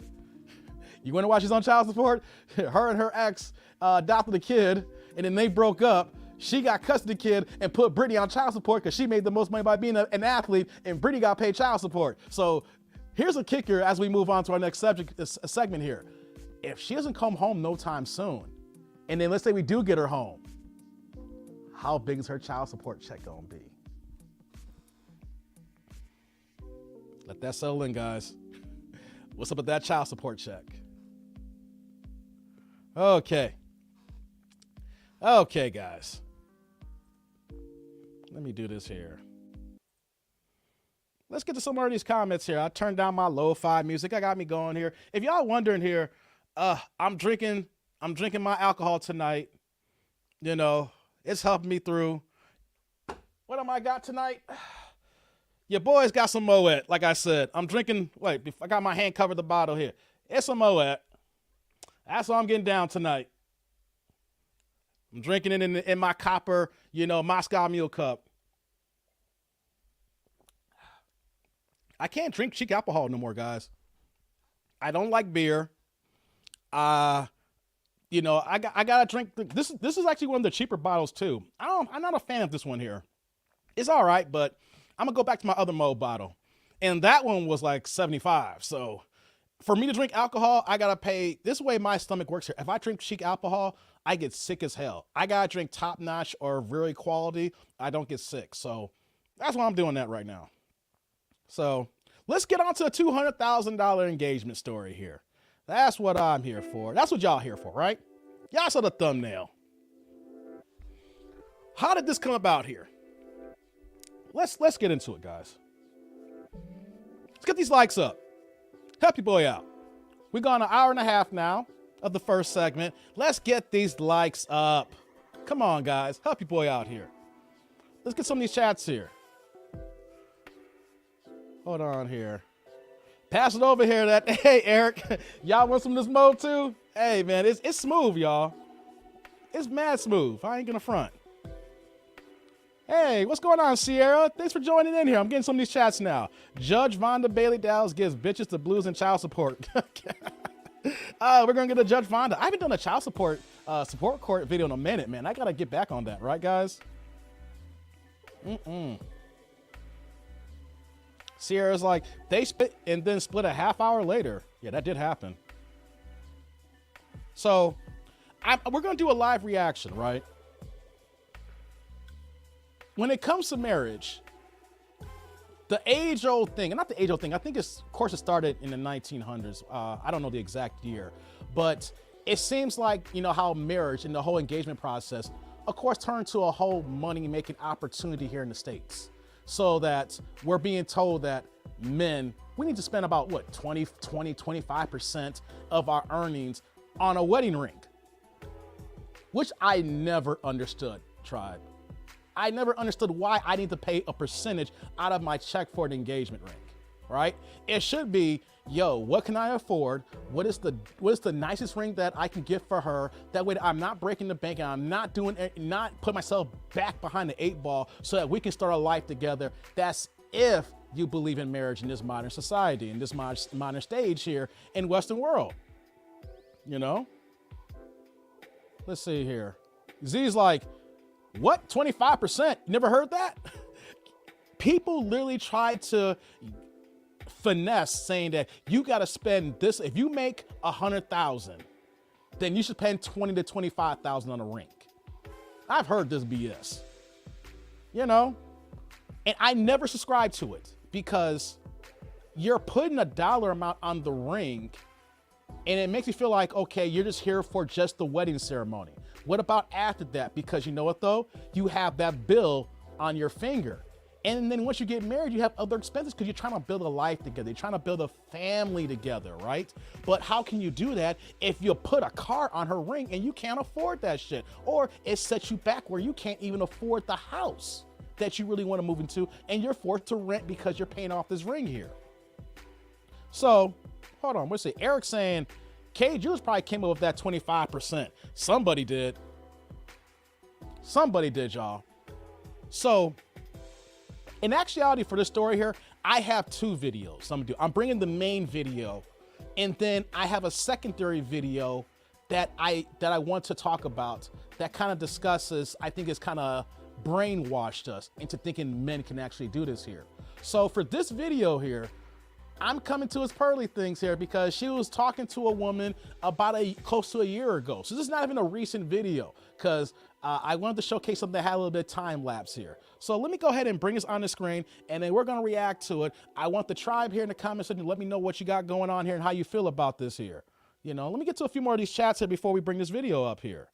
Hey, what you got here, Casanova? So I went to Sam's Club, got groceries and bought a 2-carat ring. I spent like $2,500. Hey, no though. I remember when I was looking at engagement rings back in the day. Sam's Club do got some good diamonds. Hey, don't get it twisted. Like I actually was looking around there. I was like, yo, I didn't buy from Sam's Club, you know, but they do got some nice diamonds. They may not be, you know, the most expensive clarity VBS that you're looking for, but who is really gonna really know the type of percentage, the clarity? As long as it's a real authentic diamond, you buy insurance for it, she likes it, and then you can trade it in and get equal value if you want to upgrade her later. That's the game of it, right? Not just to be spending because look, my man got me this $50,000 engagement ring, or in this case here, $200,000, which means that if she thinks that a man's gonna spend $200,000 in an engagement ring, that means that she thinks this guy's making over $800,000 to $1 million a year. So let's get to this video here. Let's react to it. Let's see what this delusional modern woman feels about getting $200,000 engagement ring. So let me go ahead and do this here. Gonna bring this to the screen here.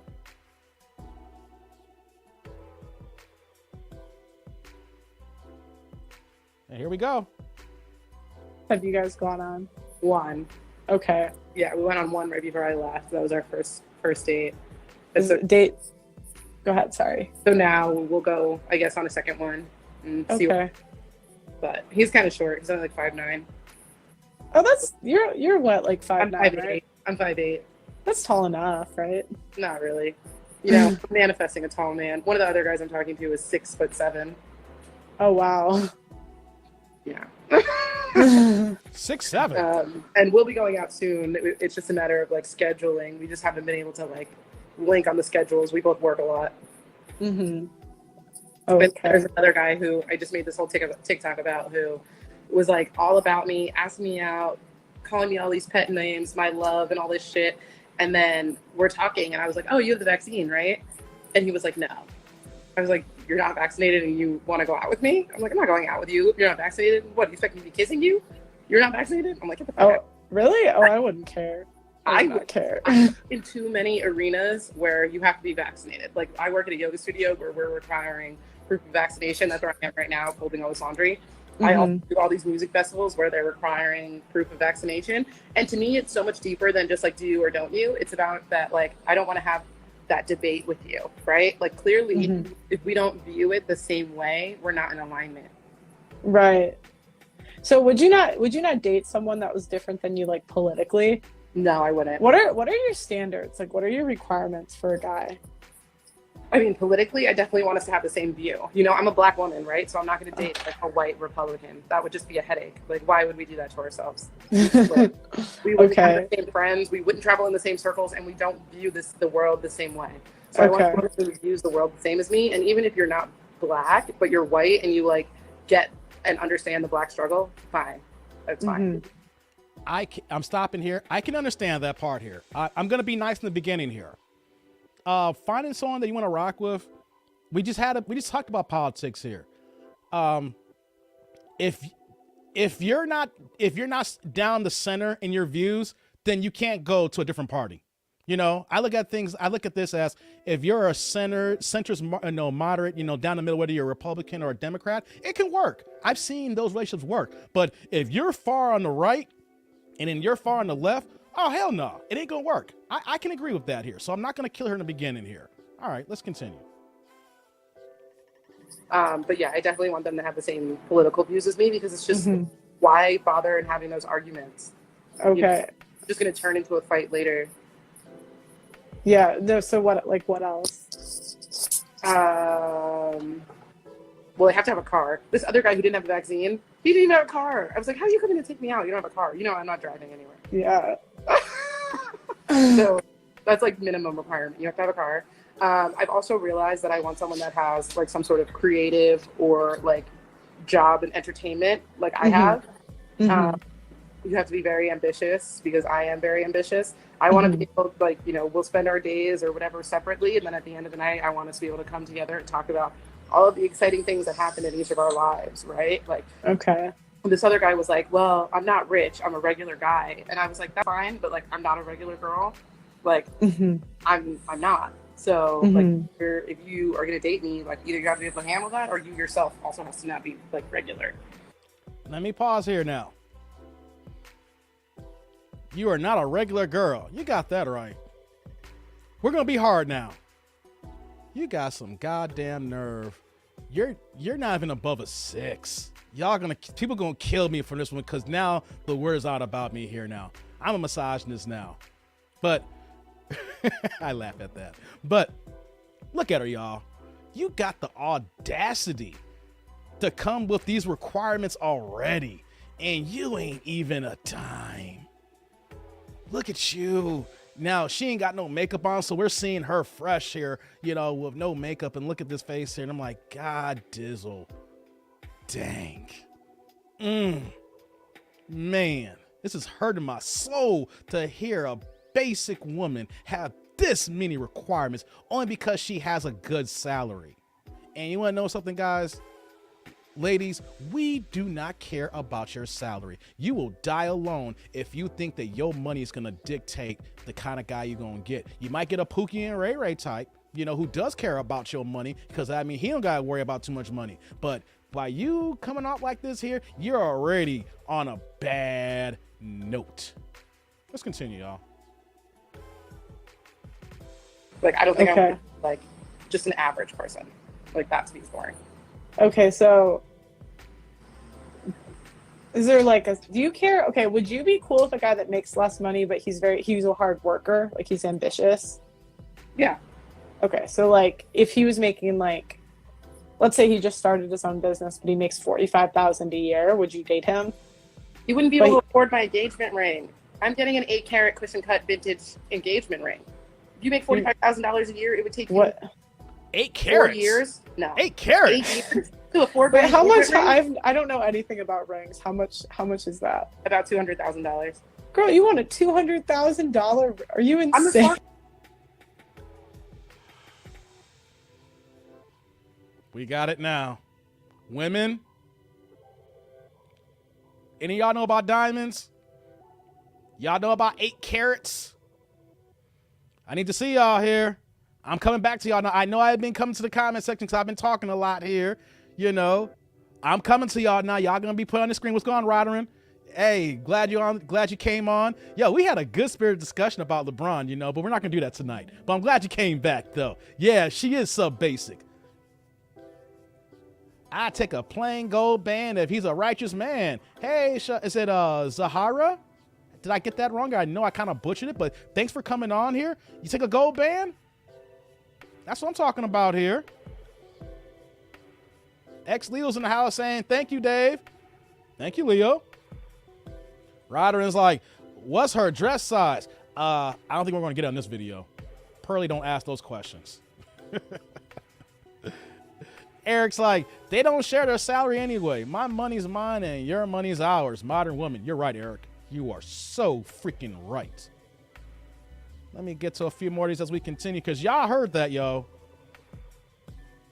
Let me see here. Hey, Quick's in the building. What's going on, Quick? She need 8 kicks in her ass.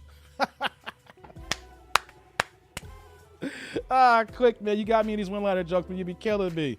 Hey, what's going on, Sierra Johnson? Thanks for coming on in. 8 carat is what the average girl will never even touch. Lord have mercy. 8 carats, y'all. 200,000. She wants a house on her hand. You know what she wants? She wants a brand new Mercedes-Benz AMG GT 63S on her hand. The reason why I know that price, because that's going to be my next car. Well, not right now, but look up a brand new Mercedes-Benz AMG GT 63S, fully loaded, and then have it tuned and modified. That's about 200,000 plus here. And she wants the top-notch Benz on her goddamn hand. You really think that you getting a millionaire, lady? Oh, Lord have mercy, y'all. Let's see here. We got Mar in the house here. Happy to catch you live. You do great work. Keep it up. Hey, thanks for coming on. Glad you're here.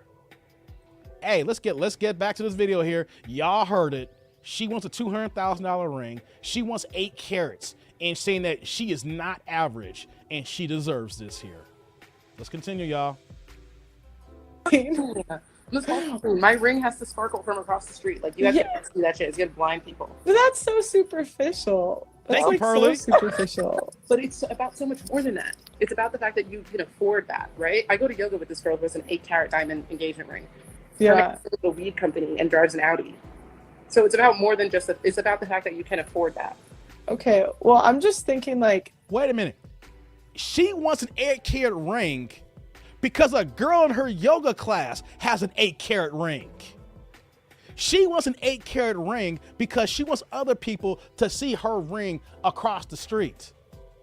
She wants an 8 carat ring because she says it's more than just an 8 carat ring. We can't make this up. Fellas, this is why we see so many our regular brothers here are running away from women here. We don't need this bullshit. See, women do not understand that before even meeting you, if that's one of your requirements, you know that's telling me and other men that you're literally have just come out off the gate saying you're a price tag. You're only about dollars and cents. Let's just keep it a buck, guys. What is wrong with buying a $5,000 engagement ring, probably about 2 or 3 carats, right? You don't got to be the top quality VBS, 2,000, 3,000 or so, and then take the other 195,000 and buy a house. Am I off? Hey, tribe, am I off about that? Why would you buy I understand the fact that here's the thing, a man who can buy a $200,000 ring is making bank, right? But that's not the point here. This woman wants more than what she deserves here. And even if I made $1 million, wouldn't it be better if I got you, let's say if I made that kind of money, I get you a $5,000 ring. Then we go have a wedding that I pay cash for. Then we pay cash for the honeymoon. Then I take $50,000 to put on a house so that I don't got to worry about to put the 20% down, so I'm not paying the mortgage insurance on the house when I buy the crib. Money management. Why are women not thinking this way? You would rather have the ring and live in an apartment than downgrade the ring and then have a nice vacation, have the car, and have the house, and y'all chilling. And you ain't even bad to command 200,000. Hey, chat section, comments. Name me a woman currently. I'm just gonna, for anybody to know, we'll use entertainment because we have to use someone who we know. Post in the chat a woman who deserves $200,000 engagement ring. Anybody, alive or dead, in their prime. Is there anybody who deserves $200,000 engagement ring? I'm curious what y'all think here. Let's continue, y'all. This is crazy. Hold on, before I do that here, I got some new people in the chat here. I gotta shout everybody out here. Hey, Hubert joined on here. I give you 8 cares out of my garden because your mental vision is fucked up. Hey, thanks for hopping on, Hubert. I had to post you, man. That was, that caught me off guard when I saw that here.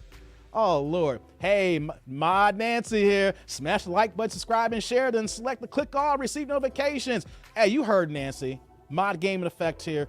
Help me out with these likes here. Y'all watching this free content, all I'm asking for is a few likes. Come on now, help your boy out. Lord have mercy. Oh boy. Cole Fusion says, Marilyn Monroe and Dorothy Dandridge. I'm gonna push back on Marilyn Monroe, Cole. Know why? I was just watching that documentary on Netflix. It's not a new one, but I was watching Marilyn Monroe the other night, ironically. And you know what? Marilyn's for the streets, y'all. Marilyn was for the streets. You gotta remember, she was banging Bobby and John at the same damn time. But Dorothy Dandridge, hey, that's classic. In her prime, if you can afford it, she can get 200. She classic. You know? Let me see here.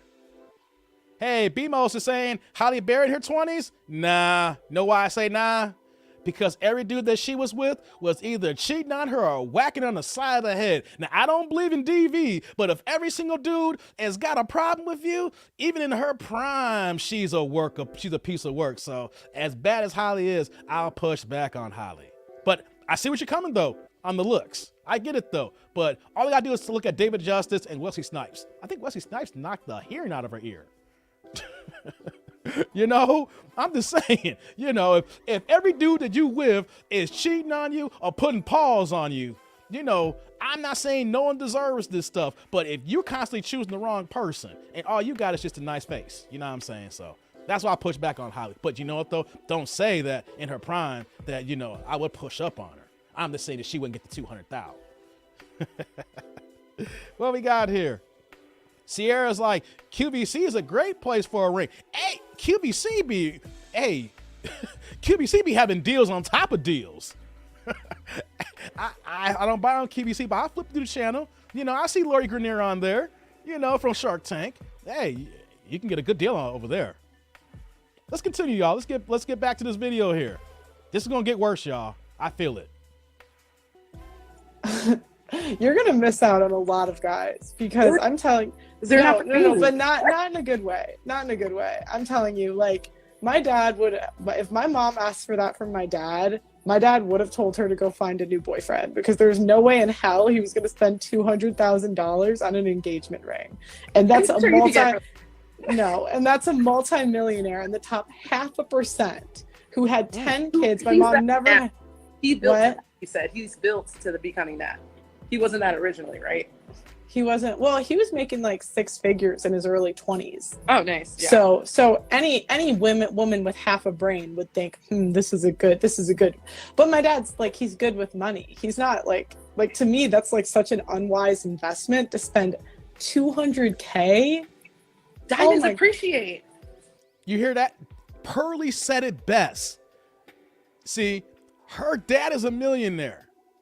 Her dad, before he met her mom, before she was born, was making 6 figures and she basically said, that's a bad investment. See, women do not understand money management. You heard she said before I pause here, diamonds go up. but I'm not making any money off of it. It may go up, but what are you doing with that said diamond? And then on top of that, do you think you trust a woman like that not to even possibly lose that diamond one day? I know you're going to insure the hell out of it, but she is coming off like a 12-year-old middle schooler thinking this way. Only little kids with no idea of money says this in middle school or high school. I'm going to get me $1 million engagement ring, and I'm going to find Prince Charming, and he should be able to afford it, and he's going to sweep me off my feet, and he's the man of my dreams.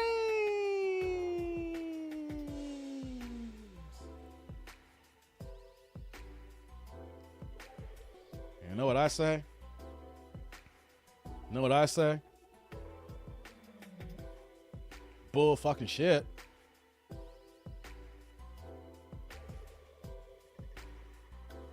Let that settle in for a second, guys. Let's continue. Oh my God, no.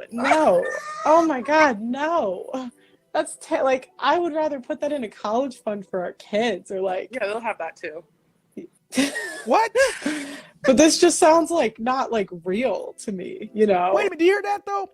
Pearlie said it best. I would take that money and put that away for my college fund for my kids, because if you got $200,000 for a ring, that means that you can cover the whole tuition for 4 or 5 years at any university, even with inflation going up, and this kid's gonna go in school in 2 decades if the kid's is born now. That is a bad investment. And you know what she said? Oh, he'll have that too. How many millionaires you think are in this country here? And then on top of that, how many millionaires want you? This is for everybody who think that they can get the man they think they can get here without putting in any extra work. Or let's just put it, I'll be superficial here. You looking this way. Why the hell do you look like Who Shot John thinking you can get a millionaire?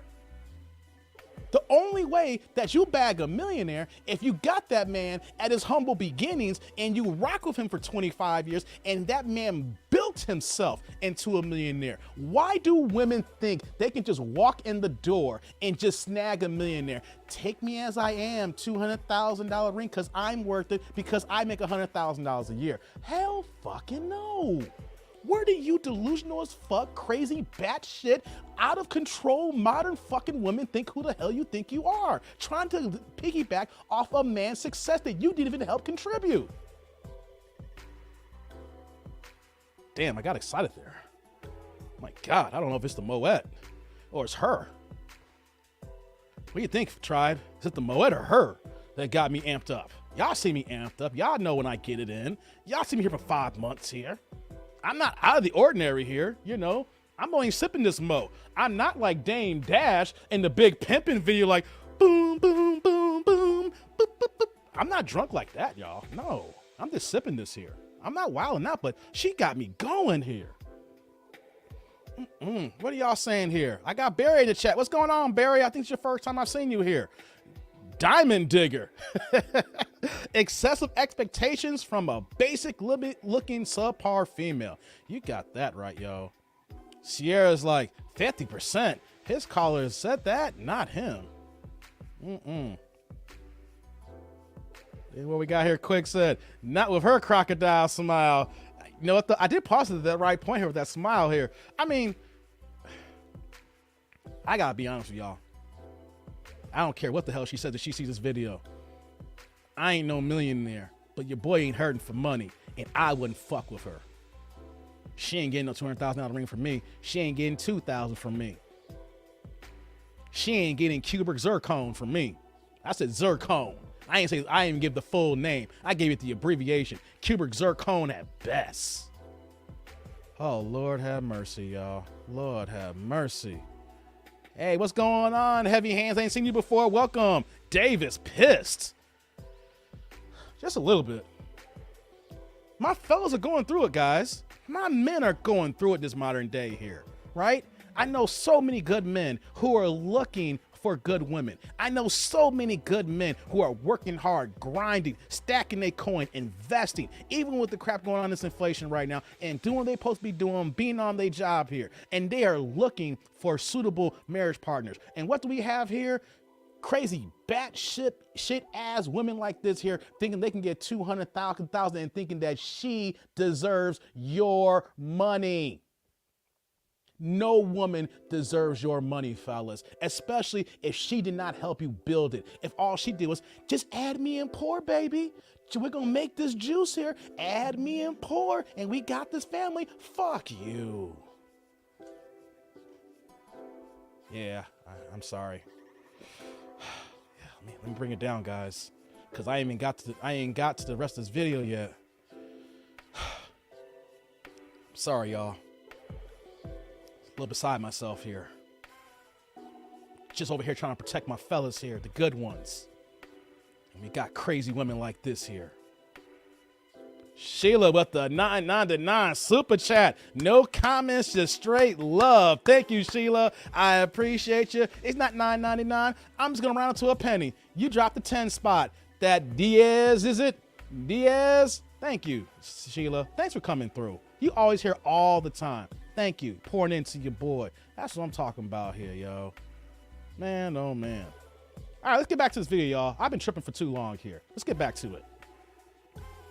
Really? Yeah, well, like I don't know. For me, like I told you, like my status is going up. Like I just did a music festival where I made 30 grand over the weekend in one weekend. You know what I mean? Right. Like I need somebody who can be on that level. Right, but the problem is like guys don't care. Probably gonna say it here. You see that though? She is trying to justify what she made. I made 30,000 in the weekend, so he has to be on that level. Why do women think that your money matters at all? Your money only matters to Pookies and Ray Rays. The high quality men, the high value men, the men who are grinding, the men who are putting in work. And you think because you made 30 in a weekend, which I don't believe, you think because you made that makes you look sexy? I'll be honest. I'll take a broke chick over this one who made 30 in a weekend, as long as she's feminine and is willing to rock with me. Fuck this. Let's continue. Care about your money. Right, but I care.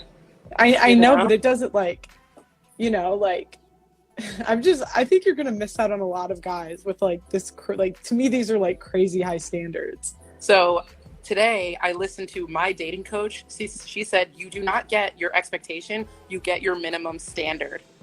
Mm-hmm. What? Is your dating coach married? Yes, and she has a baby, and her wedding ring is at least 5 carats. Yeah. And her man is rich, and she doesn't even have to work. And she herself makes like. You hear? I gotta pause it here. She's getting excited here. Did you guys catch that here? She sounds like a little kid. She has at least 5 carats. Her man is rich. She doesn't have to work. She got at least this here. Since she got this here, I should be able to get at least this here. My dating coach. I just gotta manifest it. You can manifest all that shit you want. What do the man say? What do men say?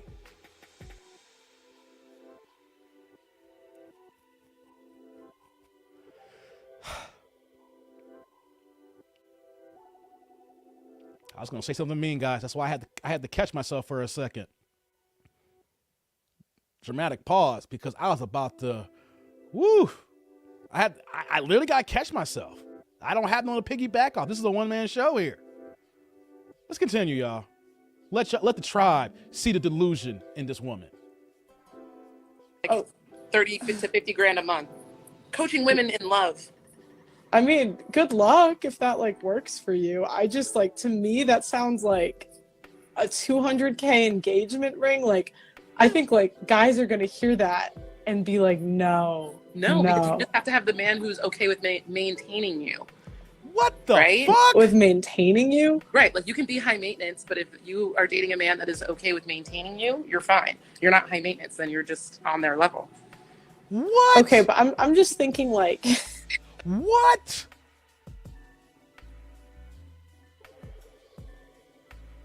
She gonna make me get up off this live stream, y'all.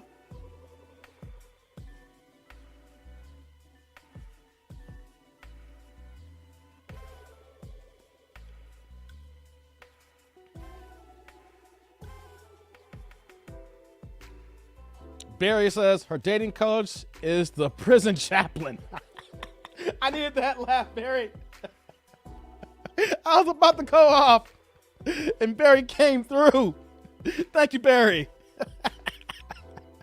Thank you, Barry. Quick's like, I bet she never asked these women what these rings what they did to get it.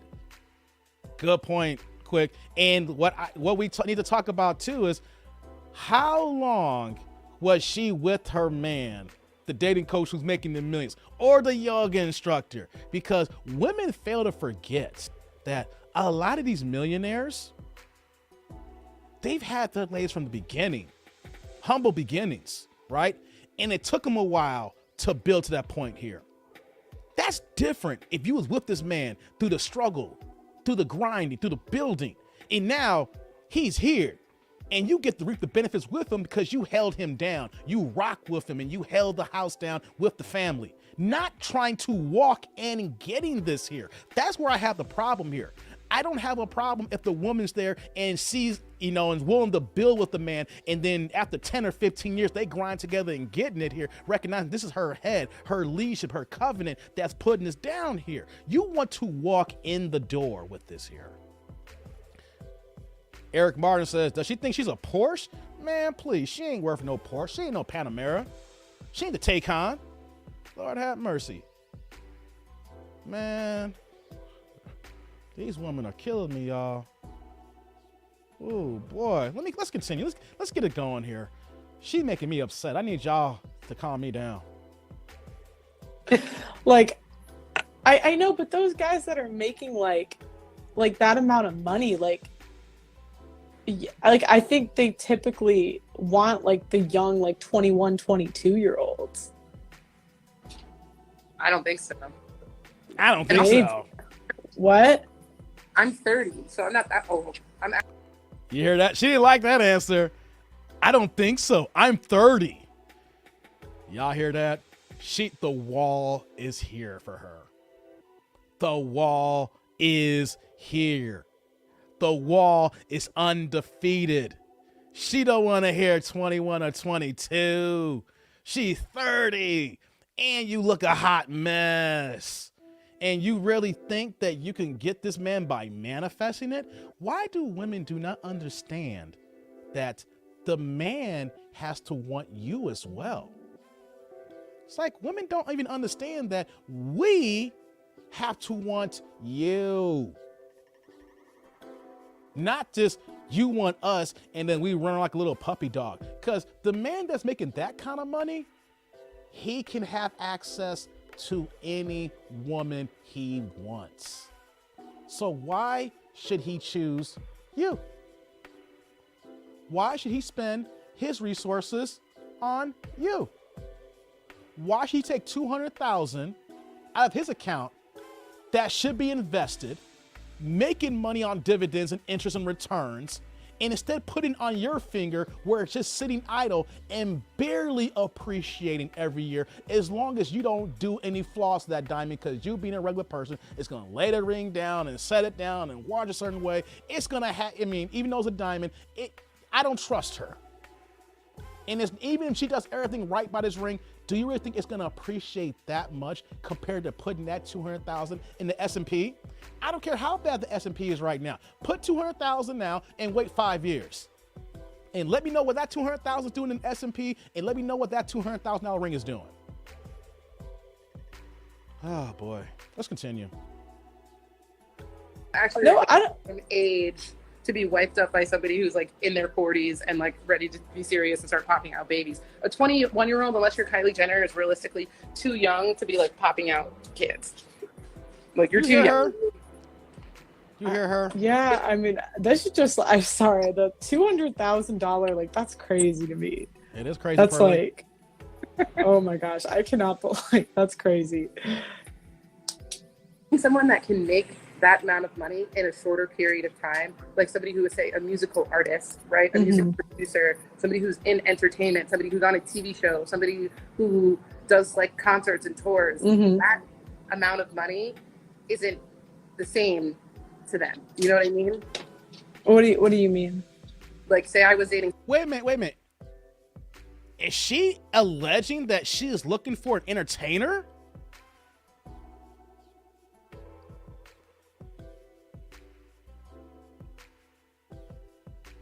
Does she really think that she's gonna bag an entertainer who's making this here?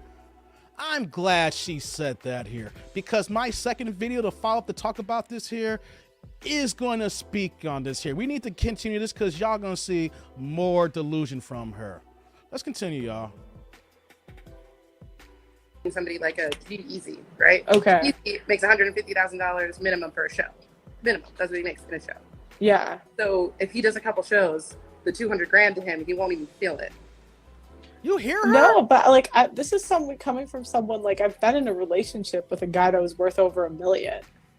Like but I would never in a million years ask him to spend $200K on a ring.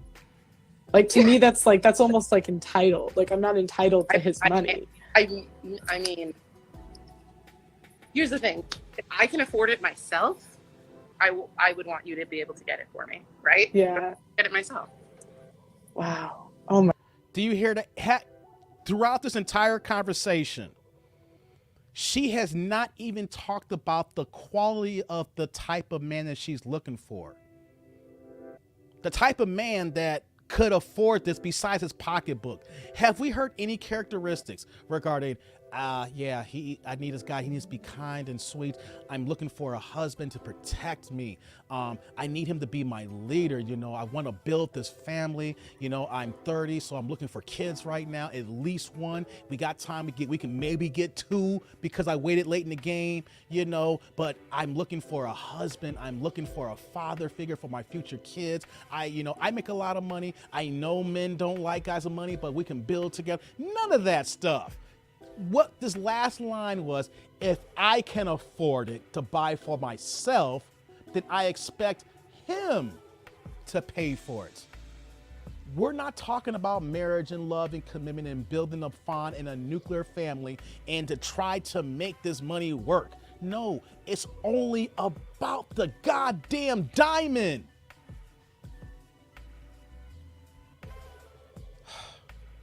Let me get some of these comments, guys. Let me get back to here. I gotta show y'all some love. Y'all been chatting here. I gotta show y'all some love. Sierra's like, she's bonkers. You got that right. Hey, Rodder's like, I wish Kevin was here. Me too. Man, if she called in the Kevin show, man, that would have been, woo. That would have been, this has been worse than average at best. Hey, Wash Gamers in the house. She is delusional. You got that right, man. Sheila's like, the closest thing she'll get to a ring is ringworm. Damn, Sheila. Oh, boy. We got Steve D in the house. Breathe, Dave, breathe.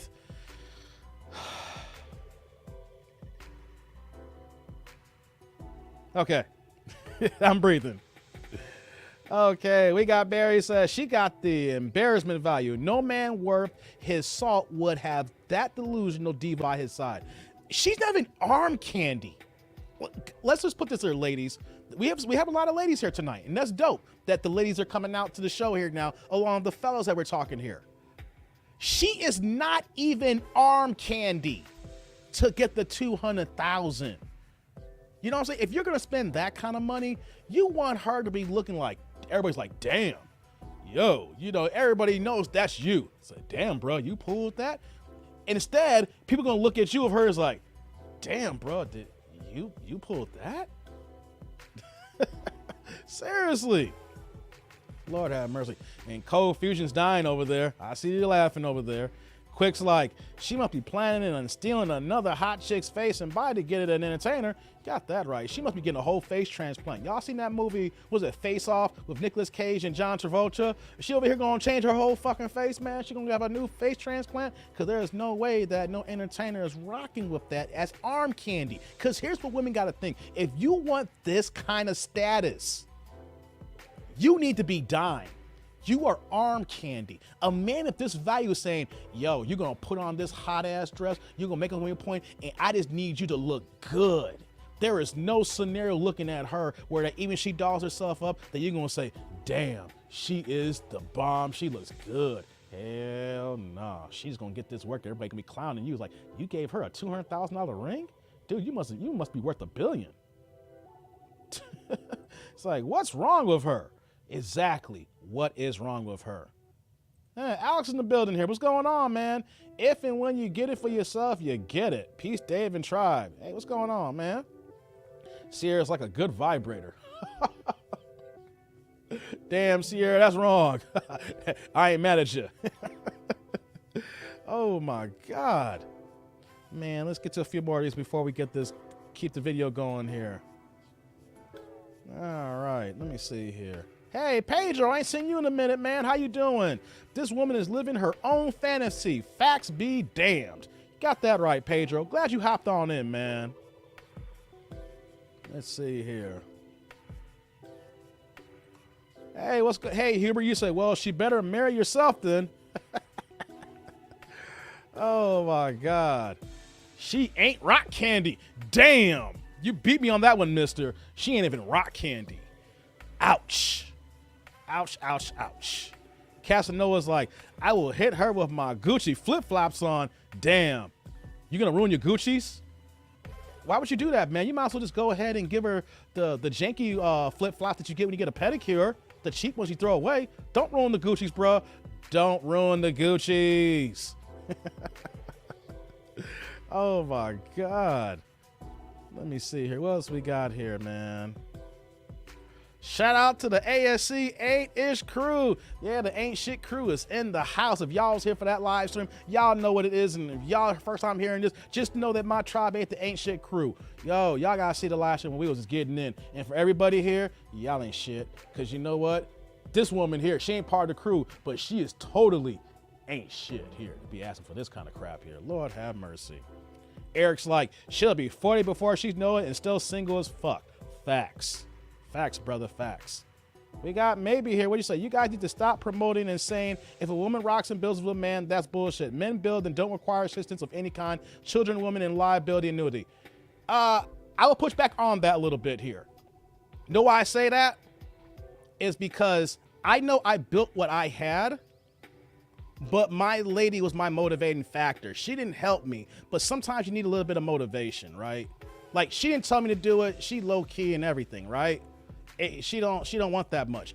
But the fact that she was in my life and I said that I was gonna start a family, that was my motivation factor. She didn't help me build what I got, but the presence of a good woman will make a guy want to do what's right.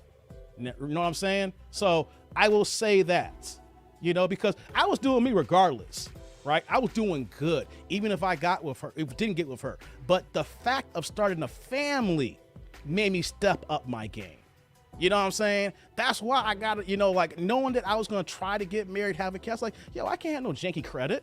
You know what I'm saying? You know, I can't do this if I want to do this here. It was a wake up call, you know, to get my credit right, to stack my coin right, to be able to get this house and everything, be able to take care of my kid and things of that nature. You know what I'm saying? So I see what you're saying here.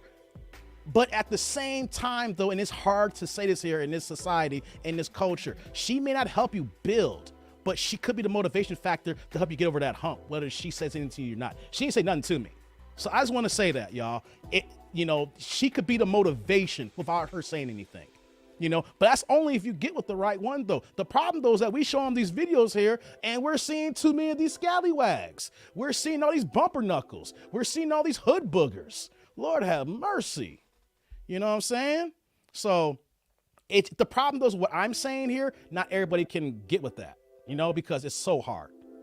And that's the thing, though. I'm not going to say my way is right, you know, because I'm in the tendency to agree with Anton Daniels. Like I said, I'm on that mode when it comes to this here. The problem, though, is I can understand many of my men saying, Dave, there's not enough women for you to talk that shit.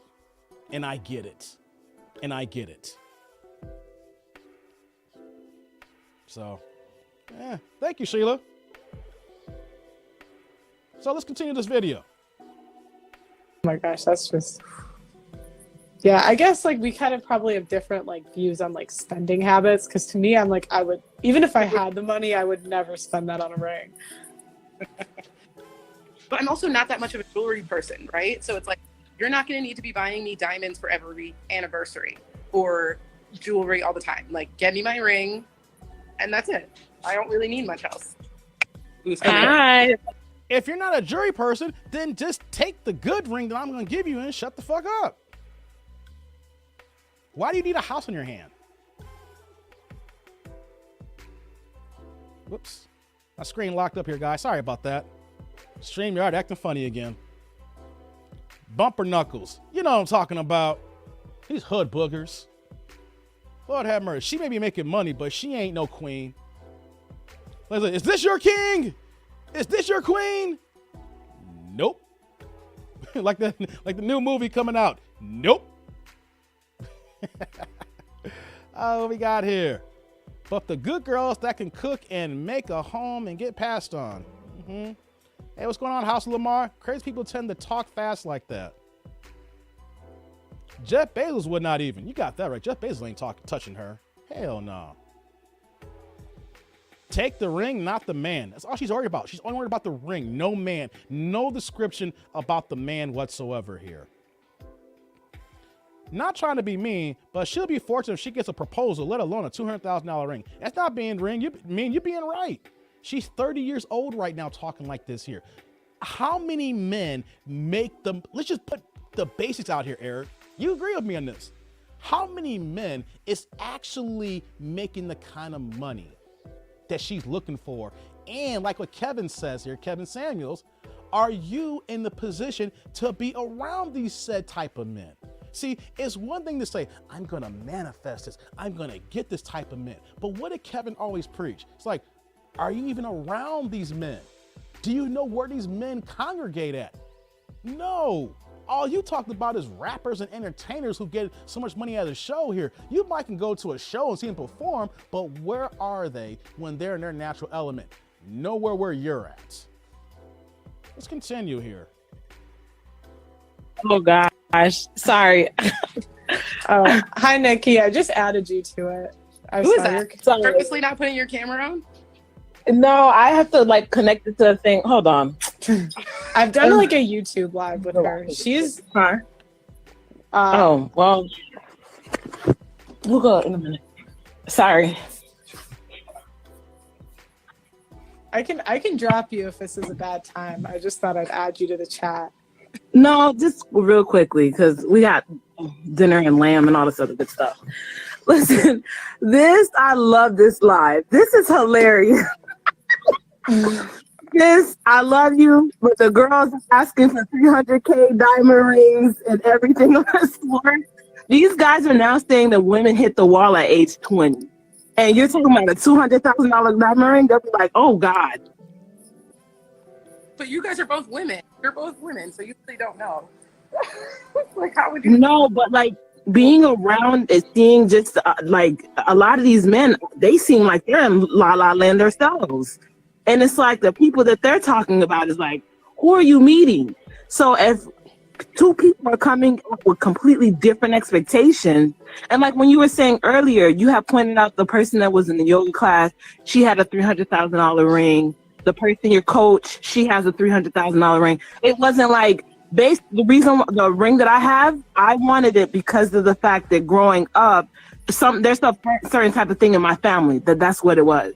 But it wasn't because any of my friends had that ring. I couldn't care less what they had. So no, I don't want it because they have it. I know I can have it because they have it. Do you understand what I'm saying? Like, I understand that, that having a $100,000 to $200,000 8-carat diamond engagement ring is within my grasp because I've seen it in real life. Do you hear this asinine logic? She only wants the ring because she can afford the ring. That is the only reason why she wants this type of ring. So that means that no other guy can come in without anything close to this here, which means that she's never going to get married. Just because you can afford it, what's that got to do with fucking marriage? Absolutely nothing. Really nothing. Y'all, this is crazy. What are we talking about here? You know, women who are delusional thinking that they can get this here. Like, I look at the fact that if a man can afford $200K ring here, there should be other things in your mind that you should be looking at here. First thing is like, yo, we're going to get together. Let's just go ahead and put this money for the kid. Let's put the kid away. Let's get this crib. Let's get these investments. The ring is the least of everything here. I see you quick. I'll get to you in a second, man. So let's continue here. With people who have these things. They're in my circles of people. They're in my friend groups. And I know I can have it because I've seen it. It's not that I want it because they have it. I want it. And then I've seen it. I've seen validation of it in front of my face. Well, I'm not saying that you shouldn't want it, because I do know people that they've dreamt about a certain type of specific wedding since they were children. I, on the other hand, I couldn't care less. So I definitely understand that, and especially when it does come time for people to get married, where people are like, oh, why would you spend this money? Why? I'm like, I don't care. That's that person's prerogative. If that's what they want, that's what they want. So if you're saying you see that because of the fact that you see it on the everyday person that you communicate with, so you knowing that it's something that's accessible. So if that's that thought process, okay, but I don't know. Well, I'm just saying, like, I think you're looking for like a 1% guy, which is very rare. And I think you're going to you're going to overlook a lot of guys that literally make that amount of money, would like have that money to spend, but choose not to because their values are to save money. Like, that's what I'm saying. Like, you would overlook like my dad in this situation, who's like top 0.5%. But your dad also ended up getting your mom to pop out 10 kids. I'm not trying to pop out that many kids. You hear this here? Because my dad wanted her to. Wait a minute. She always deflects. Because your dad wants your mom to have 10 kids. I'm not giving that many kids. Wait a minute. So let me get this straight here. Excuse me. So you're not even going to give the man any kids for all the money that you want here? The whole idea of getting married is legacy, procreation, building. And you're not even trying to give kids? Hell, ladies in the tribe, let me just ask here. I know I've seen y'all, I'm watching y'all comments here, and you're saying that you didn't even require your guys and your husbands to give that kind of ring. But let me just ask this question. If you had a man that can give you a $200,000 ring, ladies, would you pop out as many babies as you can if he wanted to? I want to see what y'all say here. If you had a man that can give you a $200,000 ring and he said he wanted 10 kids, but the guy you have treats you the way he treats you right now, are you giving that man 10 kids? Let me know. Let me know. Let's continue.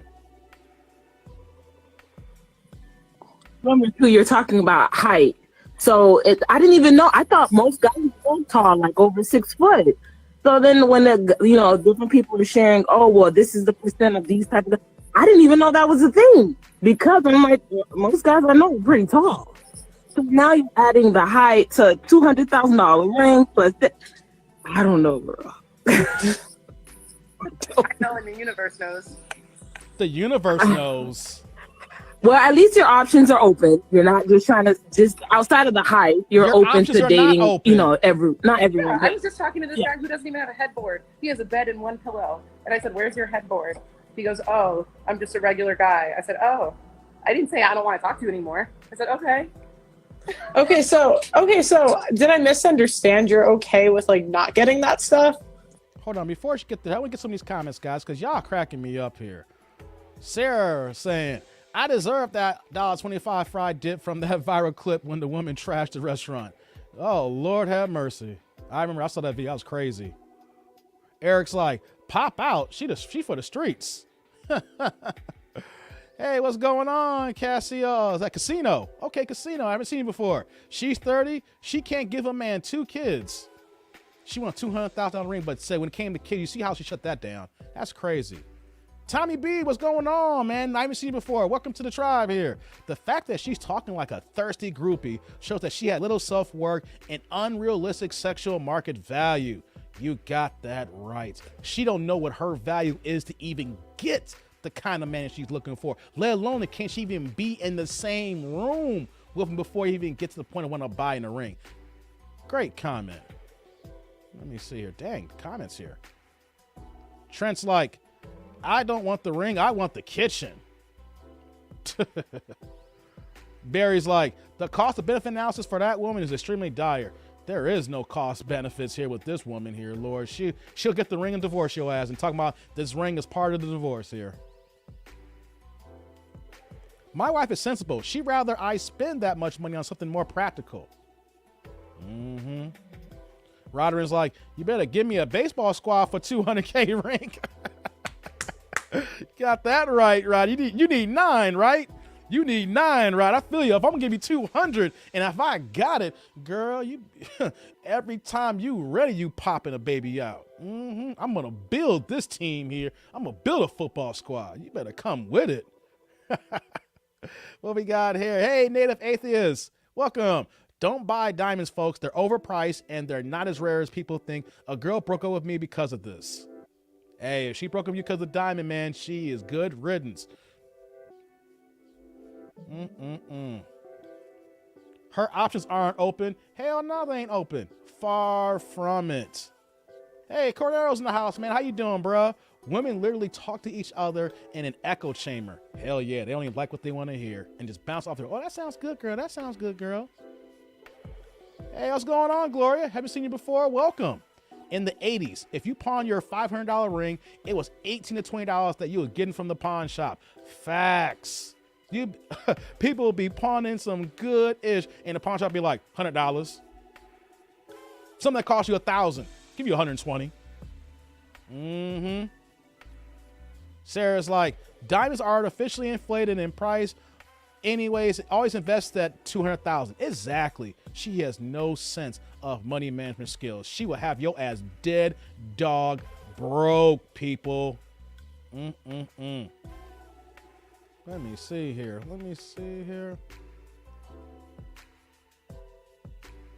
All right, let me see here. Man, these comments here. Sorry, StreamYard kind of paused on me here. All right, let's get back to the video, guys. Whoops. There we go. Like, I just thought, like, I thought you said you need the 200K. Like, would you marry that guy? Oh, well, I mean, this is also the same guy that doesn't have the vaccine, so I wouldn't even go out with him. But, no, here's the thing. Like, the way I see it in my head is that, like, by the time I get there, we will be in the place to afford those things. And like, also, you guys, like, the circles that I run in, the people that I know, like, I meet very influential people who can afford those things all the time in my everyday life. I mean, Pearl, you saw my apartment. Like, you saw where I live. You know what I mean? Like, I live in a luxury building where you have to make at least $100,000 a year just to afford to live in the place where I live. Right, but I'm saying, like, to a guy, like, money is nothing. Like, men do not care about your money. So if money is nothing, they can afford my $200,000 engagement. She don't get it. No, that's not what I mean. I mean, like, money gives you no value. So, like, I'm not more attractive to a guy because I make more money. Like, if anything, like, they don't prefer it because they, like, would prefer someone with more free time to hang out with them. And, like, cook, girl, I'm gonna make a video about that. I think it's actual BS. You think that's BS? Yes. Pearlie's right. The one about the comment is fucking wrong. And I want women to hear this. And if you're live, you've seen this, if you're on the playback. Women, we don't care about your money. If a guy cares about your money, he's a Pookie and Ray Ray. We don't care about your money because you know why? I'm going to say it and say it again. You will never spend your money on us. What's yours is yours. What's mine is yours. That's how y'all rock. That's how y'all get down. So you can make all this money you want and thinking that it's make you more attractive. If anything, it makes you more ugly. I'm gonna repeat this again. There was a woman I dated a long time ago, and I remember she was on her grind, and she's a successful artist, and then she was like, I'm gonna make all this money, and we're gonna be good. And I looked at this like, this is your money.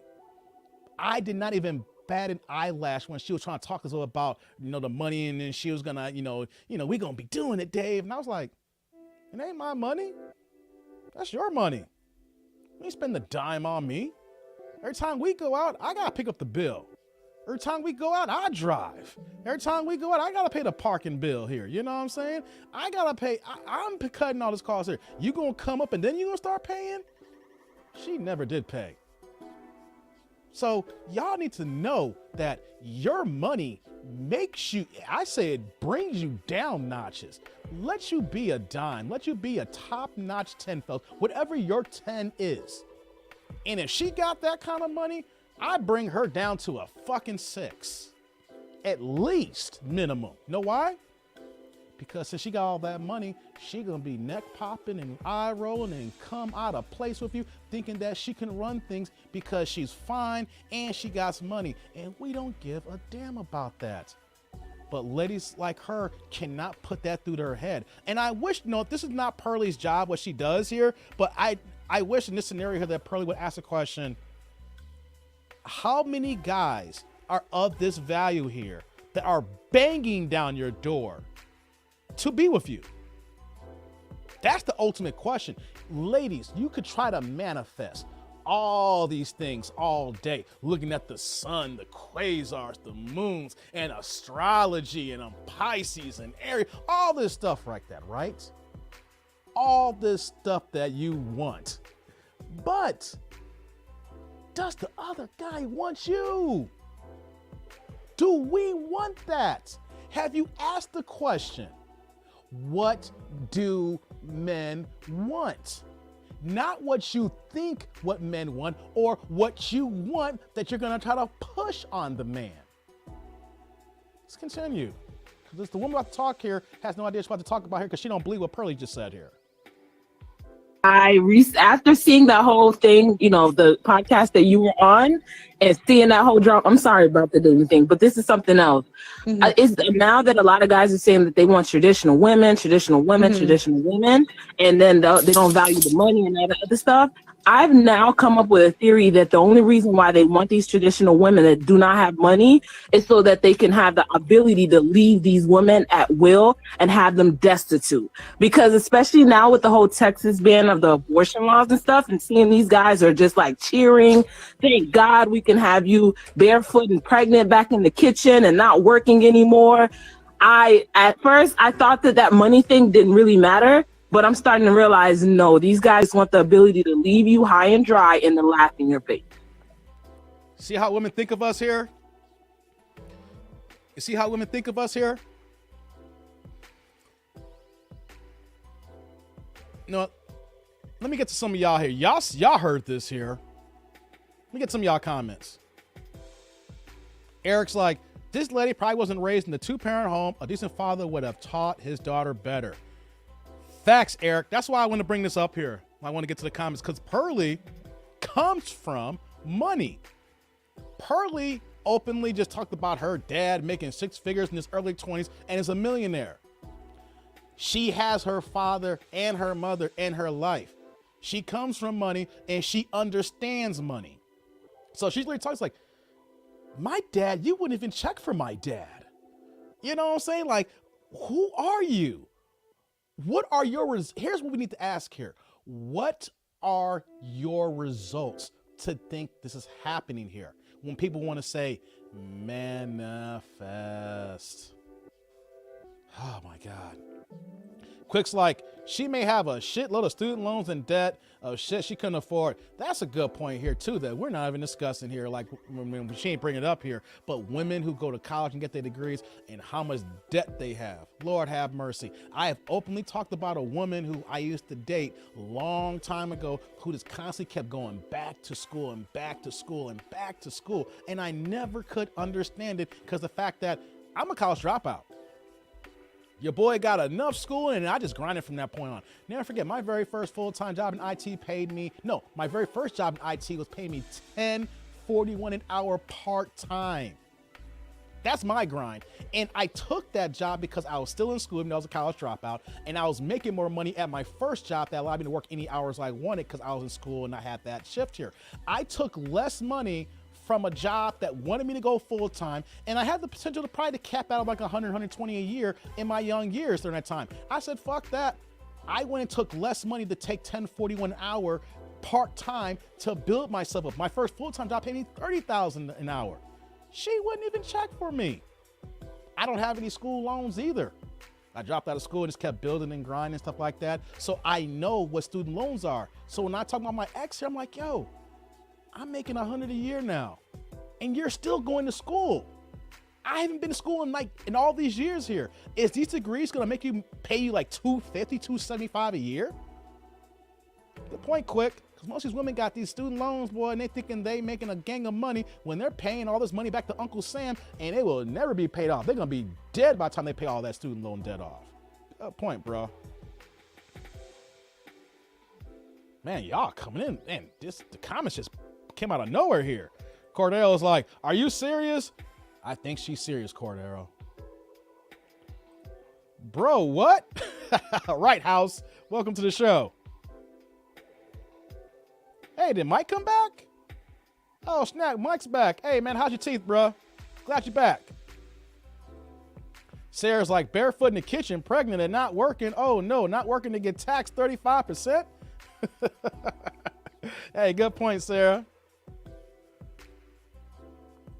She won't even show her face saying dumb stuff. This is crazy, y'all. Let me get to one here. Hey, is that Allie? Welcome to the show. Therapy, therapy, therapy. Facts. And you know what, though? She's the type of person, have you seen her reactions? The fact that she will probably tell you, I don't need therapy, I'm good.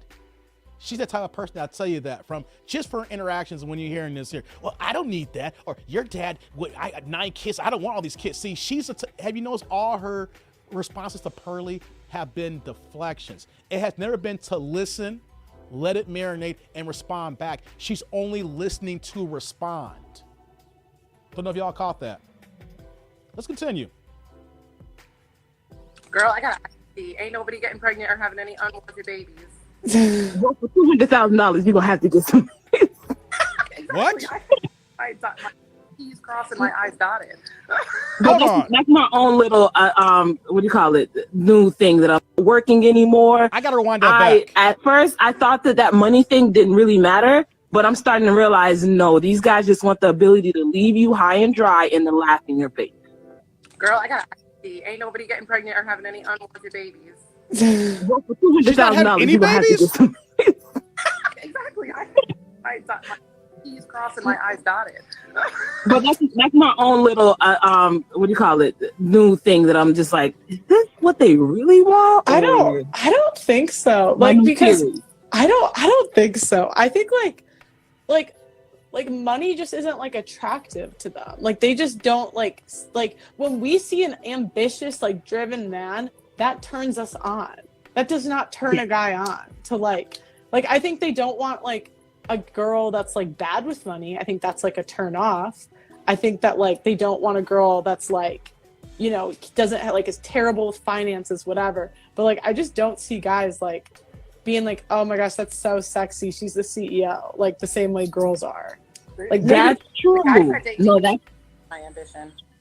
I'm sorry, what'd you say? What'd you say? I said the men that date me are attracted to my ambition, for sure.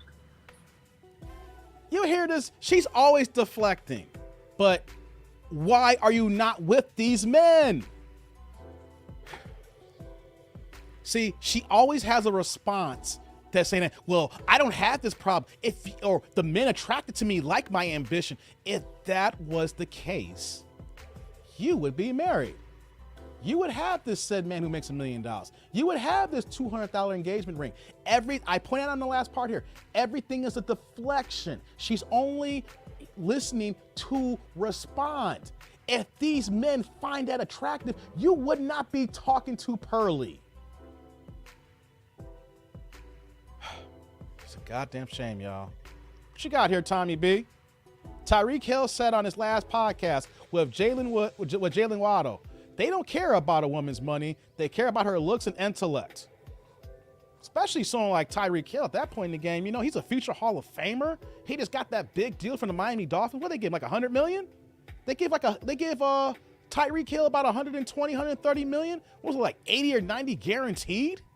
You know what I'm saying? A man like that who plays professional football, who got a max, like you say, I say max contract, but he's getting the type of wide receiver money that's coming out now, got a Super Bowl ring, and already made a nice little change with KC before moving to Miami. Don't care. When you got millions, what does your money gonna do but just put a tip on the table? It's crazy, man. Steve D's like, they don't make whiskey strong enough. You got that right. Jack Daniels ain't got shit on this. Hey, what's going on, Gary? Crazy, crazy, crazy.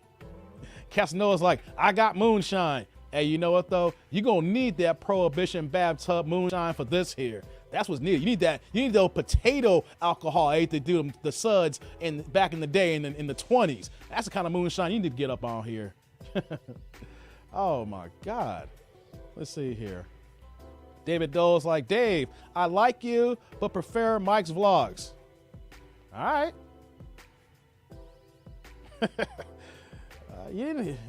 That's your opinion. Everybody, you like this live stream? I hope you are if y'all here just late at night rocking with me here. Cordell's like, I can't take this chick serious. She has all these unrealistic ass ones, but yet she's dating bums. Where are your results? You talking about people finding you all exactly, Cordell. You hit that right on the nail here. You hit that right on the nail. And what you got here, Cordell, how about y'all ask us men what the hell we want? How about that? Great point. That's what I was saying here. Women always want to think, or it's not even think, it's what they want, and then they put that onto the guy. And never will they say, this is what a guy wants. And then when they hear what a guy wants, it's always, who hurt you? Are you serious? No, you guys, Makes no sense, y'all. Makes no sense at all. Trinae Davis like, try Slain Irish whiskey. Oh, we're having some whiskey talk here now to get through this, I guess. Man. David Doe always trolling. Yeah, David, he trolling me right now. Eric's like, we don't want her. Yeah, you got that right. What's going on, Felix? Love the late night chat. Hey, man, had to get the late night in, man, because I had to work all day. Otherwise, it'd been midday. You saw these other live streams that was going on early in the day. I think the Lapeef Network had something going on around like noon. Everybody was early. I was working. So that's why we late night right now, But hey, I'm glad y'all here, Giving y'all night to some little entertainment, a little craziness. Let's see how this goes here. So let's continue with this video. I would have agreed with you, Pearl, until watching that podcast that you were on, and all these women that they're pushing these traditional values on that could barely even formulate a complete sentence. And that's why I wanted to do the reaction with you on there, because these other girls who are normally on there, and they're like pushing this whole thing that we don't care about this, we don't care about that. Meanwhile, these are just only fan girls that you're trying to push these type of values on. I'm like, this whole thing makes no sense. OnlyFans. Well, that's the problem with Fresh and Fit is they just bring on like the trashiest girl. And I said that on the podcast. I was like, do you guys think you're in like a little bit of a bubble? Before she continues here, is this woman talking before Pearly Talk was trying to compare women to the Fresh and Fit girls that come on their show? Now, Fresh and Fit, they probably got one of the best production YouTube channels in the game, hands down. You are never gonna hear me talk ill about their production. I will say this though, the women they bring on the show, y'all can't make those comparisons. We didn't know that's a subset of modern women, but that's goddamn Miami. So I hope that she's not trying to make a comparison about what Fresh and Fit women have to all women, because yes, those women are part of the problem, but Miami's a whole nother animal. Let's continue. But I think that's what they see women as, though. I don't think they see women as like actual functional human beings. What? Okay. Well, hello. Hi. He was on earlier. He said he wanted to come back on. I totally disagree with the point of what was it? Women thinking that men What's want wrong with this dude? women that earn like a lot of money or more money than that's just simply not true. You're hard to hear. You're kind of low. So can you say that again? Like more. Yeah, didn't get that. I said.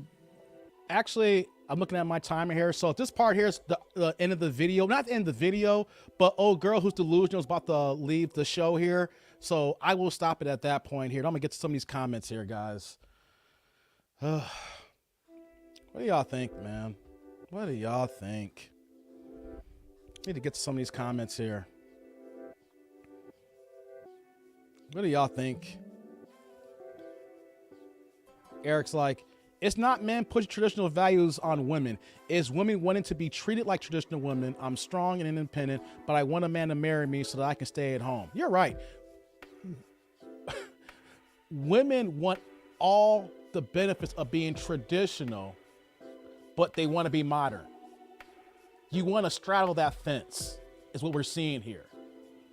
And us men, we have never changed.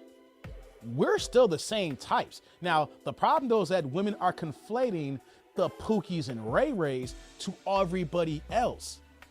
I've constantly repeated the stats here, and it seems like the Pookies and Ray Rays are what's filling their timelines and what's blocking them from what's already going on here, because 10 to 14% of these men are impregnating 80% of the women, of the black women in our country, when we talk about the Pookies and Ray Rays, or the no good, dirt dog, dastardly men that I say that I don't even rock with here. Because let's just be honest, like, this is a men's channel, but I do recognize that there are some men here who ain't doing what they supposed to be doing. It's just facts. It's just the way this world is. Men and women, we're gonna see that on both sides. So that's why I always constantly say Pookies and Ray Rays, right? So the fact that we're seeing this kind of logic from a woman here, and not once has she said that the type of things that she wants for a man and a husband. The whole conversation was only about the ring because she can afford it. Lord have mercy. Cordella's like, this is how you know this chick is talking shade, weak in the face. She doing all this talking, but ain't showing her face. Hey, what's going on, Coben? Thanks for coming on. They don't deserve anything unless big women. They deserve insulin shots. Damn, you went straight to diabetes, bro. You went straight to diabetes. I ain't mad at you, though. What we got here? Let me get to a few more here, because we're not done yet, guys. Just want to let you know. Just because the video's done, I gotta follow up to this here, but I want to give some introspective thought here, and I'm taking it to a way that you probably didn't think I was going to go with this here, but it's part of the discussion. So I need to get some more of these comments here really fast. David is like, oh man, highs in the corner, smoking my pipe and watching. You wildin', Dave. You wildin' over there. What'd you say here, Felix? Man's input and thoughts are just not part of the equation or even considered. Facts. It's all about what they think and about what they feel. Never input of the men that they talk to. And then when they talk to men, you know what? They don't want to hear it because who hurt you, or we're sounding like we're mean and we're mad, or we hate women, all things of that nature. They can't take their feelings out of it to listen to the message that we're saying here. If women just watch, you don't got to watch my channel. If you watch enough of these channels on YouTube here, you would know men want to change course here, but they do not, because I mentioned the other day, women's egos. Women have egos too as well. And you know what though? Once you can't bruise it, they're gonna look at you a certain type of way.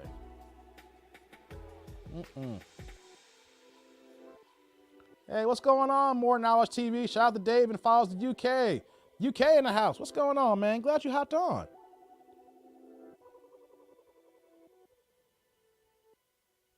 Okay, let's see here. Hey, Sarah, what you got here? Modern women simply want control and power over men. That's why they flex how much they earn, how they don't need a man, how free they are picking chads that mistreat them. Facts, Sarah. Facts. Let's see here. Hey, what's going on? You what's that? Up T River side? Can't eat that ring though. Got that right, man. What else we got here?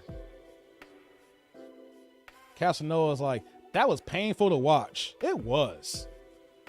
But we had to watch this, right? especially for my single brothers, because we need to look at the characteristics of women who ain't checking for us.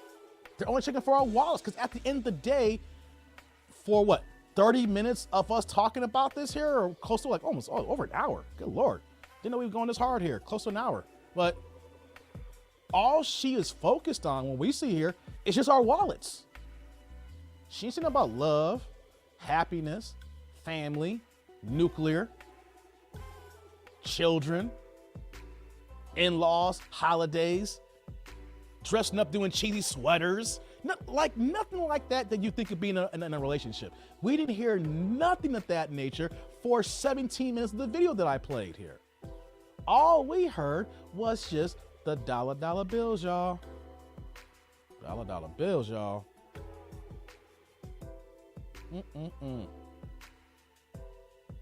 Sheila's like, all right, Chab, I gotta head to bed. Hubby's almost home from work, so I have to go make him a plate and drink. Good show, Dave. That's right, Sheila. Make your man a plate. I'll check you on the next stream. Good night, Sheila. Glad you came through. Take care of your man. That's what we say here. Take care of your man. Make sure he's happy. All righty. Losing some more people here. What's this? Roderin's like, I'm heading out too. Laters. See you, bruh. Glad you hopped on. I'm still here, though. I'm not going anywhere yet. I got to make up for yesterday. Got to make a little bit of lost time here. So I'm here for a little bit longer. Whether y'all here or not, y'all catch the replay. I'm still here. Ja's like, Ring is her retirement plan. I think you're right about that one. That's like a cash out here. Get this ring and cash me out. Men test ideas, women test men. Wow. I argue most women are self-centered. Half the time, they don't even do what's best for their kids. Hey, man, Ski, you got that right. You got that right, man. This was crazy.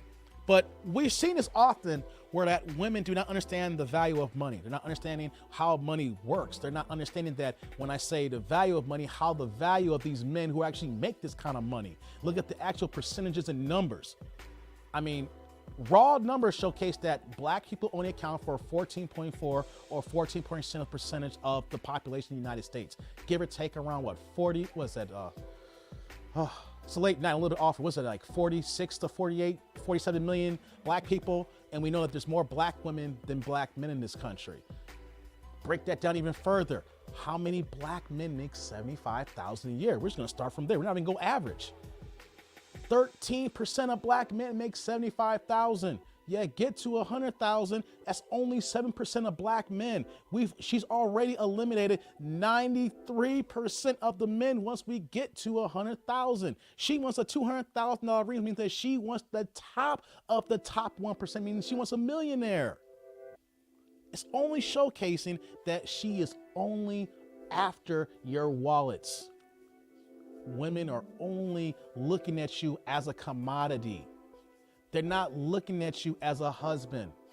You're not being looked at as, you know what they say, she's not being looked at you as a partner. All you are is just a piece. Nothing more, nothing less. But why are women thinking this way here? Why do women think that there is so many men here that make so much money when that's actually not the case? When I literally said that, like, go to 75,000 a year, 13%.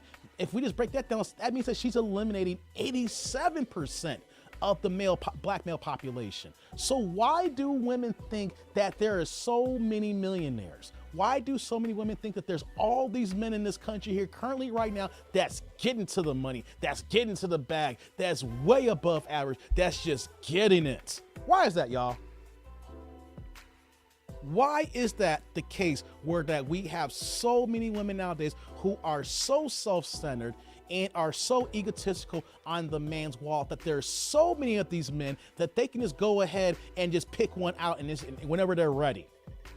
Why is that? Why is that, y'all? I'm gonna tell y'all why. Look what she said. Entertainers, athletes. What do you mean, Dave? Well, Every day, entertainers and athletes, we see how much they make. It's always being reported, especially this month in NBA free agency. Let's use basketball, for example. Every day, we're seeing new contracts being levied against players, getting their money. Jalen Brunson left the Dallas Mavericks to the New York Knicks, 4 years, $104 million. Was it the Jokic from Denver, signed the biggest, right now currently the biggest contract in NBA history, 5 years, $267 million. Dame Lillard just signed a 2-year extension on top of the 3 years he has left. That's going to pay him $122 million. I believe Dame Lillard is the first $60 million a year player in the NBA. Where the last 2 years of his contract is going to pay him, well, his contract going to be $42 million next year, $45 million next year after that, $48 million after that. Then when the new extension kicks in, $58 million, then $63 million. Just named a few players, right? Forgot the one player's name. He's with Detroit, just got traded from the Sacramento Kings. Marvin Bagley, who's had a bad career in the Sacramento Kings, who was the number 2, number 3 pick a couple years ago. He got a 3-year, $37 million contract. Just naming a few guys off the top of my head here, guys. My boy Zach LaVine for the Bulls got a 5-year, $214 million contract. That's his max available extension he was able to get. Why am I naming these players here? Zion Williamson just got his rookie max contract that by next year it could be worth over $237 million. Is worth like $190 now. Same thing for Ja Morant, just signed like $190 million max contract. I'm literally naming off guys who, besides Marvin Bagley, who have 9-figure contracts. So why am I going there? Because of sports, because of entertainers, because of Instagram, we see these guys every day.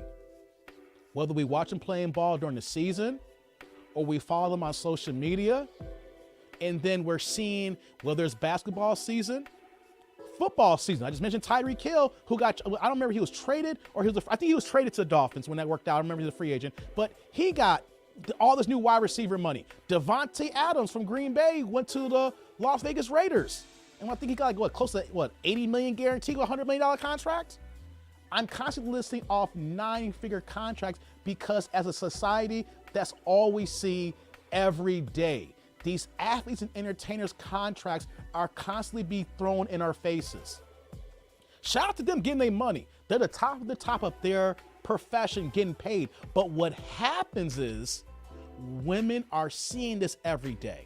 Then we're seeing the clout chasing from Instagram when you want to look at the regular guys who they're showcasing, they're getting to the bag, holding the money to their ears and showcasing they got a lot. And so you keep adding this over and over again. You've seen the rise in salaries of athletes. You've seen Instagram straight clout chasing and having folks lying saying that they're doing this when they're really doing nothing at all. And so we're seeing these two entities and people are blinded by thinking that the average person is getting to the bag nowadays. We got all these people here seeing a select few. Like, hold on, let me get to this here. Like Casino made a good point. I was actually gonna say this, Casino. You're like, it's not even 1,000 guys in the NBA, not even 500. They raised the roster limit to actually 15 a couple years ago, so you can have like 3 more guys in active roster. But you're looking at about 440 NBA players, give or take. Let's just give it a nice number: 450 NBA players, 450. That you're seeing inundated these contracts all the time, or you see what they make in a year, and you're saying, "Oh my God!" Like James Harden took a pay cut of $13 million. He was going to make $47 million, and he took a pay cut of $13 to $15 million so that he can squeeze. Philadelphia can squeeze other guys into the roster to win make a championship run. The point I'm saying about James Harden is that he took $15 million, but he's still going to make $32 to $35 million next year. Women see social media and thinking that's real life. You see IG, and you see these guys on here and you think, I can get a guy like that. These guys are getting to the money. I just got to find one of these guys too, because they're all getting to the bag. And in actuality, no. No one's getting to the bag. Everybody's average or below average. You're being sold a bill of goods that not everybody's making this kind of money, guys. So I'm saying all this to say that we see social media and entertainment and athletes doing this here, but know who's gonna break this down even more while I'm gonna bring this video up. This is a short video. This is like less than 7 minutes long, but he is giving facts on this here. Some of y'all may not like him. Every once in a while, I'm like, I really don't care for him this much. But here's a man who has transformed himself in the social media climate, in, the vlog sphere, to make himself a rich man. And who was that? DJ Academics. Yep. I'm gonna bring a video about DJ Academics. He is going to point out about the rappers in the game. And these rappers, and what he's gonna break down in this video here, I'm gonna showcase. And this is what women are seeing that is really jading their thought process on men today. So let me pull this video up, guys. Let me stop. Let me see, I can remove that one. Stop sharing.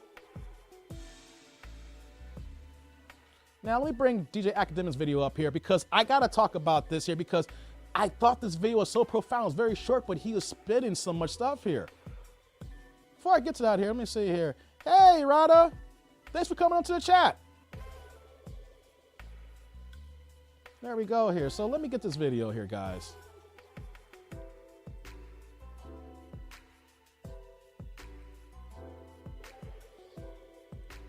All right, let's get to it.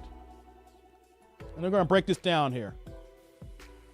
I'm richer than 90% of rappers, and when I tell you something, you should believe it, okay?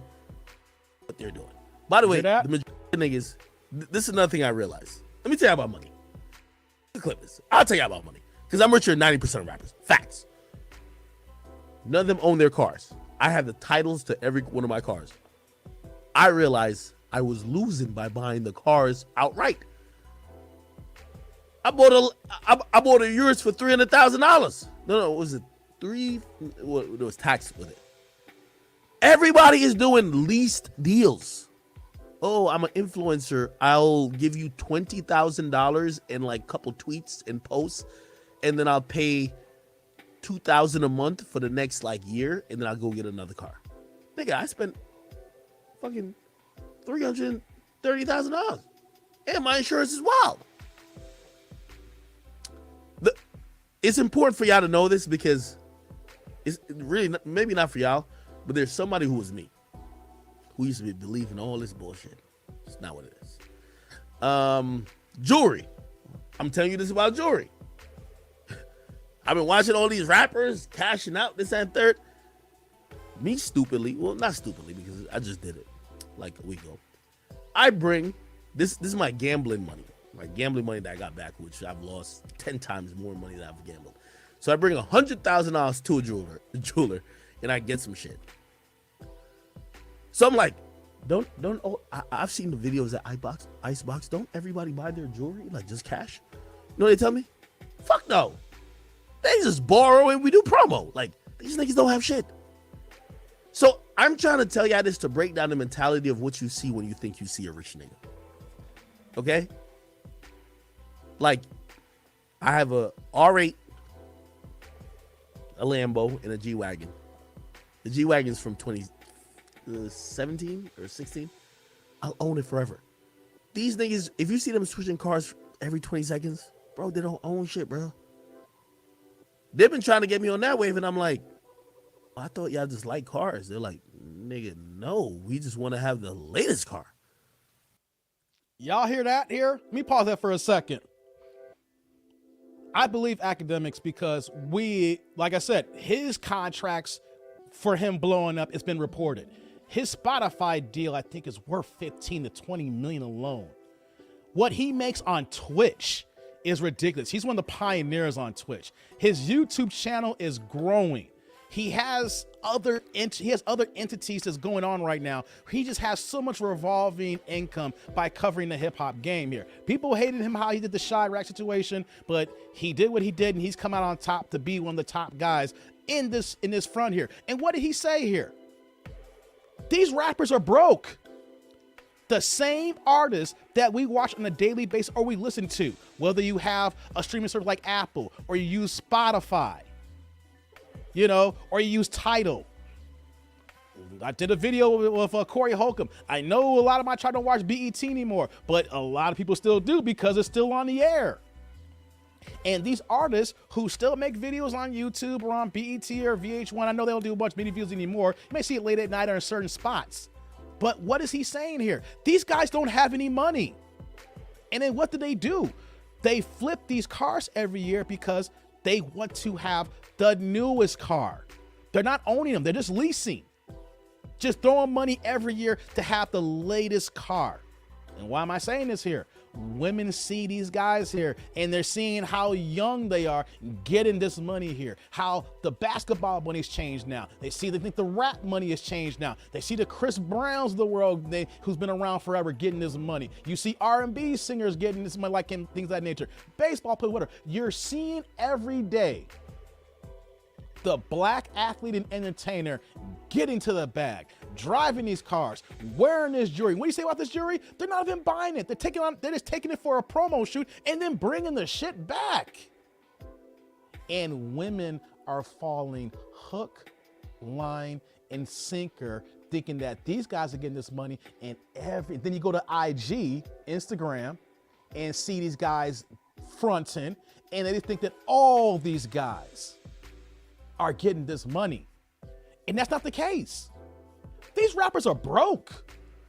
I can believe that I probably got more money than over half these rappers right now.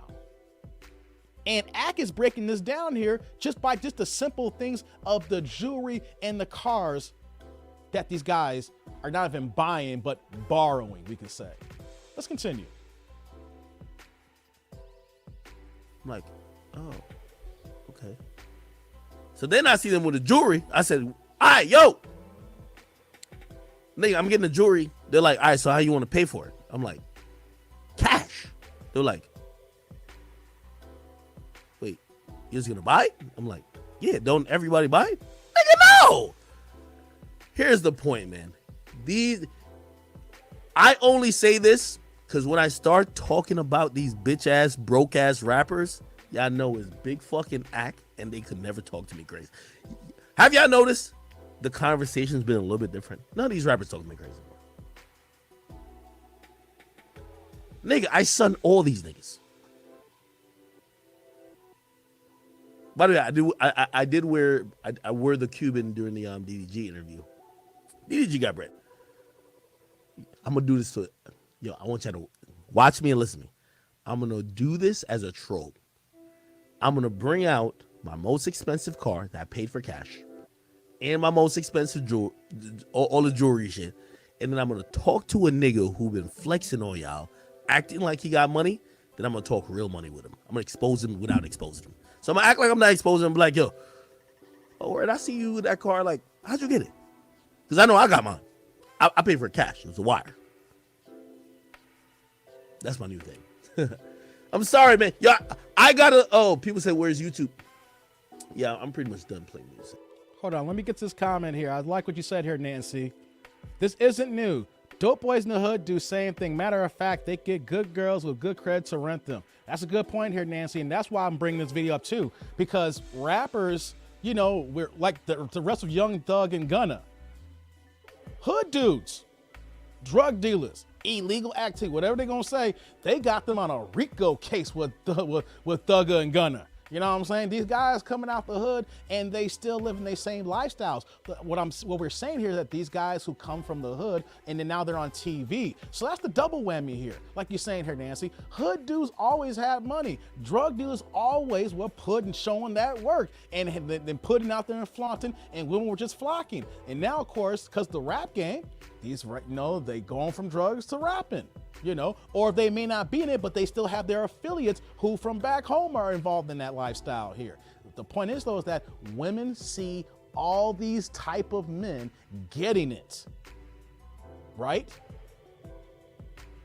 Making this money, and they think that they can get any kind of guy because so many are making this kind of money that all they need to do is pick the time when they're ready to settle down, and boom, just add me and stir, like the old girl said here. All these guys are getting it. They just got to find that there's guys who want to upkeep a woman.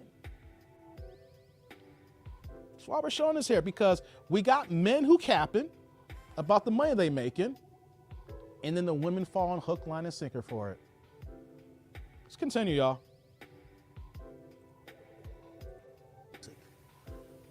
That's my new thing, man. The rap game, and by the way, I realize, the rap game, the music game is just all about fraudulence. You hear that? Fraudulence. It's all about fraudulence, man. These niggas are really down bad. That's why when you realize I probably have the least amount of beefs now, because niggas really know I'm the guy. They're not gonna go back unless they want to get blackballed or something. They're not gonna be like dissing me this and third. I'm richer than all these niggas. Fuck it. And by the way, I'm not saying it's a flex on them. It's because rap is a fucking lie. If you're watching me and you hope to be in this industry, let me give you the biggest advice. Don't be a rapper. If I would do this all again, I would be a manager and manage like 10 of these fuck niggas, and I would be a billionaire. These niggas are stupid. You hear that? They're dumb. You hear the that? Niggas with the chains are broke. The niggas who you see, oh, I'm the first nigga with the car. He put out $20,000. Like, what the fuck? The car costs $500,000. You put out $20,000 and you're flexing with it like you fucking bought it. This shit's stupid. It only fools fans. I'm here to give you all the truth. They don't own shit. If you are smart and you watch me and you have some type of education, you know business a little bit, look at the hot rappers in your city. Be their manager. Scooter Braun owns a fucking block. You know why? He's smart. Not saying Justin Bieber is dumb. Justin Bieber got money. I ain't gonna lie. Think about it. Think about it like this. Scooter Braun, who came in the game as the manager of Justin Bieber, probably has more money than Justin Bieber. How? Just by being smart. That's it, brother. So if you're watching me, I've always just said this. Stop trying to be the rapper. The rapper is the brokest niggas on earth. And I just be existing these days to son them all. Name one rapper who be sitting in front of me and be talking some shit. Like, nigga, I be acting on camera. I'll be like, oh, word? No, I am a pocket watcher, so I got to see how much money they got. But I'm like, there's rarely a nigga. Well, I did sit with Birdman. Yo, I sat with Birdman had $1 million chain. 3 of them. Literally. The diamonds was this fucking big, bro. He had $1 million chain, but he had 3 of them. It was $3 million. Birdman's rich. I'm talking about regular fucking rappers, bro. The point what I'm trying to tell y'all is that don't try to be the rapper, bro. Yo, if I have a kid, I would tell him like, yo, the brokest nigga in the music business is a rapper. He just shows off the most. That's why I'm telling y'all my little guilty fucking purchase of $100,000. You know why I bought? Y'all wanna know the real truth why I bought the $100,000 in jewelry? It's because I was gonna gamble the money away. I gamble a lot of money. Nigga, I gambled so much. I was like, yo, I just need to take this cash and spend it. But I don't want $100,000 car, so I just bought some jewelry. That's it. The jewelry is ass. Just remember I'm telling y'all this. So when y'all look at rappers, don't look at Moneybagg Yo. Look at the nigga he's signed to. Yo Gotti. Don't look at Lil Baby. Look at P. Yeah, it probably still go over your head, but that's the thing. That's Ack. He did academics. I know he was going hard about the rappers, but this applies too. About the rapper being broke. Because this adds to the illusion of Instagram. Instagram is clearly not just a social media site here.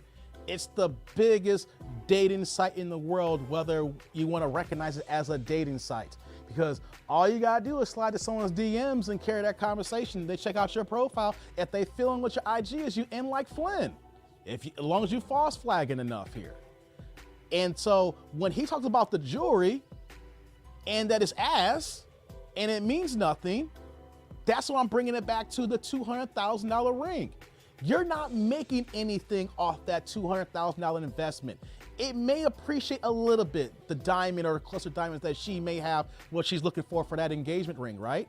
But what is that money really doing? Is that money really building? Is that money really putting you into a vehicle to even add to your nest egg, to add to your portfolio? And the answer is no.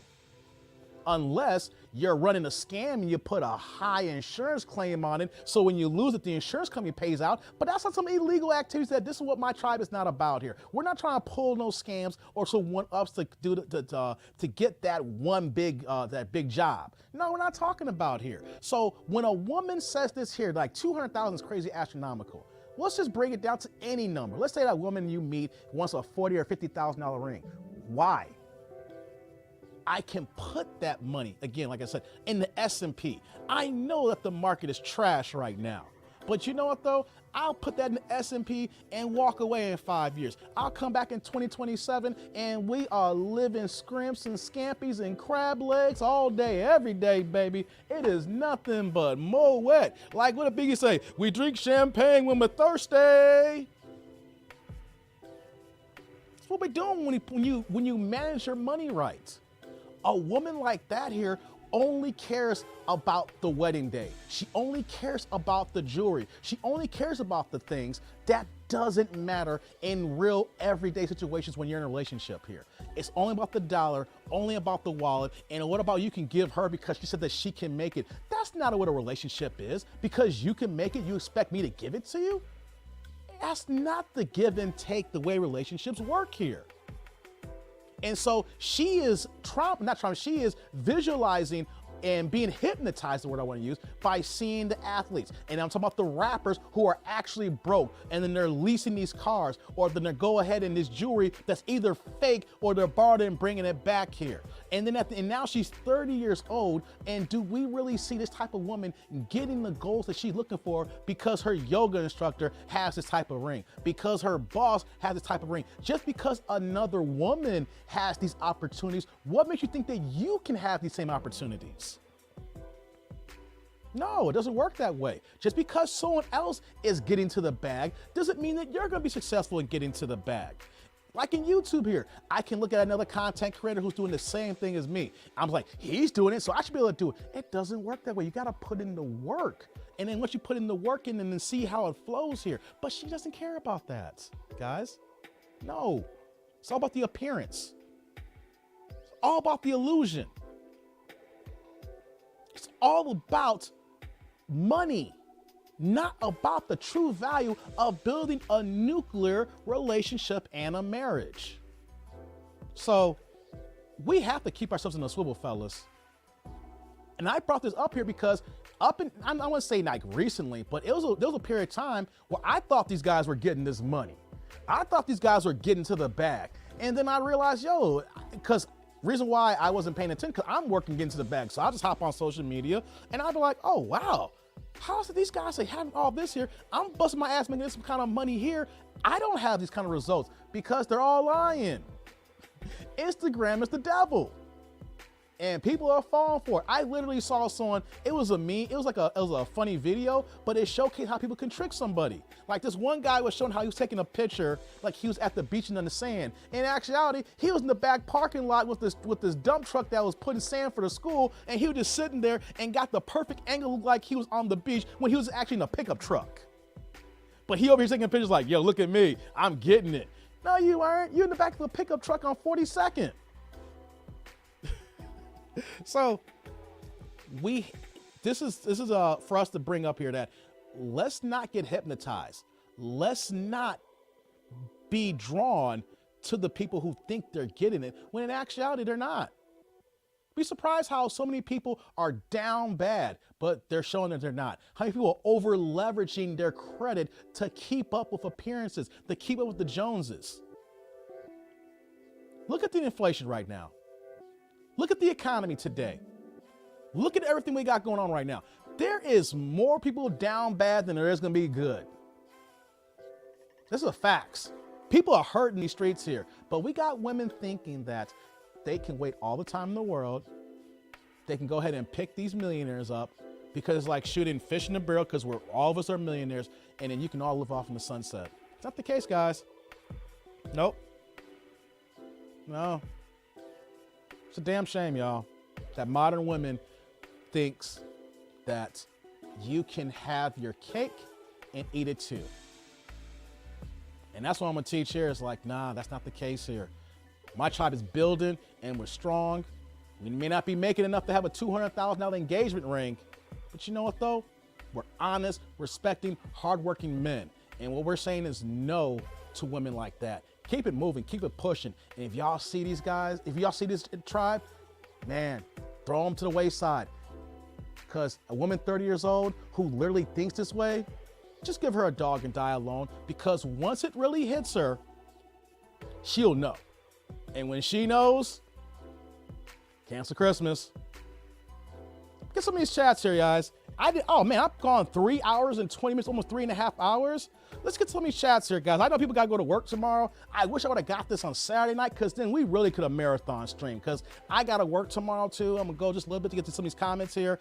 I wish I did a Saturday stream because, man, I have so many things I wanna talk about as well, but I can't go 6 hours tonight. I've been working all these 7 days here and I still gotta go to work tomorrow morning. So let's get to some of these chats here, guys. I appreciate y'all rocking me for these 3.5 hours. Let's see what we got here. Let me get to some of these here, and then I'm gonna let you guys go. But let me just finish this up here. Let's see here, Nancy. Even reality TV. Good point here. Have y'all ever noticed the apartments, house they live in, didn't own, rented for shows, Nene moved every season? Facts, Nancy. Facts. The big show that comes to mind, MTV Cribs. That was the fakest fucking show ever. You know why? Because most of the people didn't even own their homes. Only a select few. Like Shaq owned his home, because you see he had the Shaq emblem everywhere. You know, you see, and then of course Redman owned his home because he was living like in a $42,000 townhouse with the mesh screen coming out in the straight hood of Brick City, New Jersey, doing his thing here. I mean, after that, a few people, Ja Rule rented a house. You know, where's Ja? He rented all these people had fake homes on MTV Cribs, acting like they drinking bottles of Moet for breakfast, and then they got Bel Air, and then they got Ace of Spades for lunch and dinner and stuff like that. Talking about, yeah, this is how we live in. That's all fake. The same thing with these reality TV shows here, Nancy. One that comes to mind is Housewives of Atlanta when you said Nene. There's a girl on there named Sheree, older woman. Got a house here that she's been building for like fucking 12 years. Who builds a house for 12 years? A broke motherfucker, because you should have had that house done in 4 months. When people build a house, they come in and out. Boom, boom, boom. You got the money, we building this, we get to your specs, we gonna get it done as long as the weather don't do anything. She been building her house for 12 years. You know why? Because she ain't got no money. She'll be on the show and then she can make payments to it and get it good. And then she's off the show for a few years and nothing's happening. Because they're all capping. We all think they got money and they ain't got no money. The only one who got money on that show is fucking Candy, because she has wrote songs and hits for artists, and writers get more money than the singers themselves. There's only one person really getting money, and all these other ones are living off, if they're really a housewife, if they're actually really married, their husband's money. But in actuality, all these women ain't getting no money. Look at Basketball Wives. There ain't not one goddamn woman has a basketball husband. There's one woman out there who's pregnant, who's about to give birth to a kid, and she's messing with a fucking music producer. How's that a fucking basketball wife? It's ridiculous, y'all. But like I said, that is another point here, Nancy. I'm glad you brought that up here. Reality TV comes on every day, and we've been seeing it for like the last the last like 17 years of the way it's impacted the black culture. And then we're being sold a bill of lies, thinking that these women are getting it. They're not even wives, and the only shit they're getting is when they get on the shows here. And you wanna know something? They don't even make that kind of money. Like, it's a short period of time, but they, like the first season, if you're a newbie, they make about 40 or 50,000. Monique Samuels, she's married to a football player who's been offensive lineman for the Atlanta Falcons, I believe. She was on Housewives of Potomac, and now she's on this other show now. She was on an interview and talked about how she made $45,000 her first year on Housewives, and broke down the fact that she lost money because when the crews come into her house, her electric bill goes through the roof because they're basically having a full-fledged recording crew in her house. They do provision to have certain events, so she was out of pocket $60,000 and collected almost $45,000. So you're taking an L to be on these shows. Man. What you got here, Nancy? Remember the townhouse Kim Zodiac lived with 4 storage units, but wore a diamond from married man that could buy her and a girl's house. I didn't watch the show back then when she was on there. I can't stand Kim Zodiac, but I'll ask somebody who do know. But hey, yeah, that's false flagging for real. Let's see here. Miss says, preach, brother. Thank you, mister. Hey, Z with the $4.99 super chat. Thank you. TDND dropping truth. Hey, man, I'm just sitting here in my bag, y'all, just rocking with y'all. Thank you, man.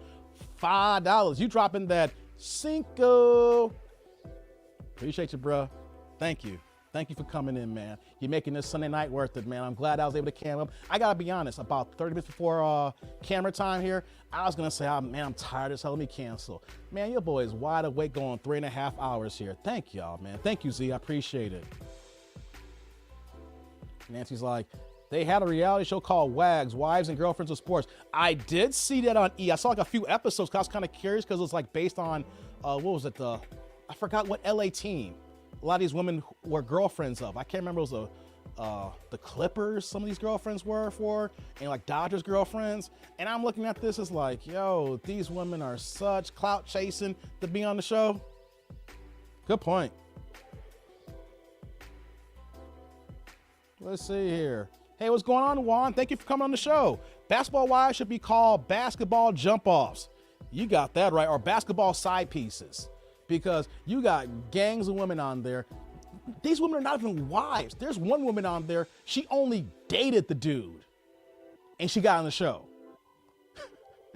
Literally, women are making money just by dating an athlete, but they're not getting to the bag of thinking like, I'm on Basketball Wives making them like, with the way this season's going, I flipped to the channels, you know, just to see what's actually going on. There's like 10 women on this season right now. There is no way these girls are making no more about 20 or 30,000 each. Straight capping. Z is like, only reality TV I watch is Cheaters. Oh, snap. I haven't watched Cheaters like I used to, Z. I saw that Peter Gunn's the host now, and he got his ass whooped like an episode like a few months ago. The dude came for him. I used to watch Cheaters every day religiously. What's it, Joey Greco? He was the one host who got stabbed, remember? He took it on the boat when the dude was like, don't come by me. He was like a redneck dude for real, and gave him the Y'all remember that?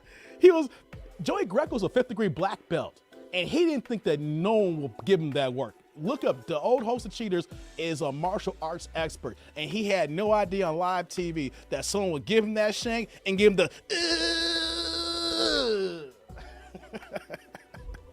Hey, yo, he lived, man. He lived, but damn.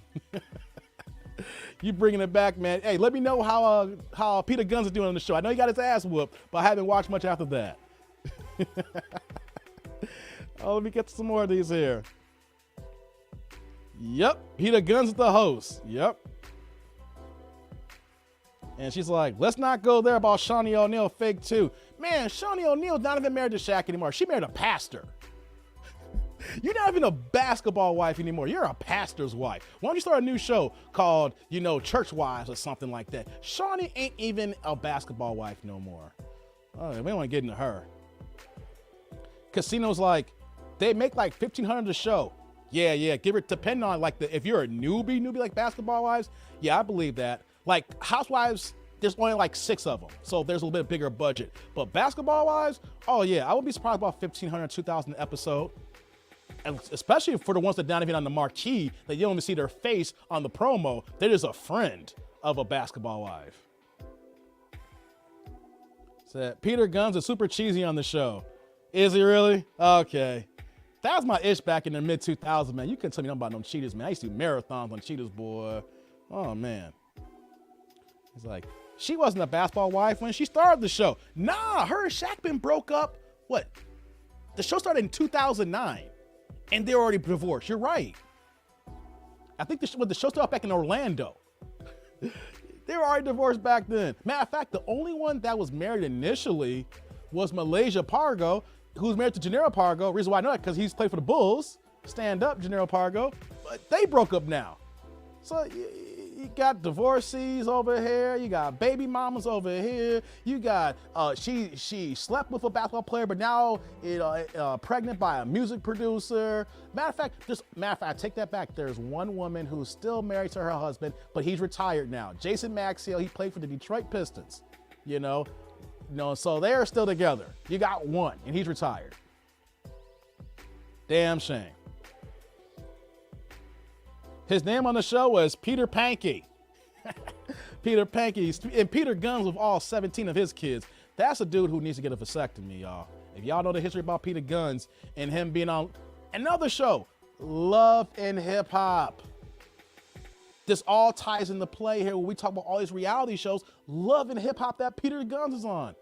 Love and Hip Hop been on the air since like 2009. They start off in New York and now they branched off. They got Love and Hip Hop Miami. They got Love and Hip Hop Atlanta. They got Love and Hip Hop. It's not LA. It's in California. I know they call it Hollywood. Love and Hip Hop Hollywood. And now they got these off branches where they have like the family reunions. All these reality shows from Love and Hip Hop alone. And there is nothing love and there's nothing true about the hip hop on these damn shows. Just add them to the bucket here that has kept women blinders on, thinking that these guys are getting this money and they can go ahead and request to think that they can get these high caliber, top quality men. Oh my God. Ski's like, ha ha ha, I remember. He's like, I watched Cheaters after getting home from playing bars in the band. Cheaters plus White Castle or whatever bar twos came home with me. Good times. Oh, wow, you was getting in, huh? You was eating some White Castles and smashing after the night of playing gigs?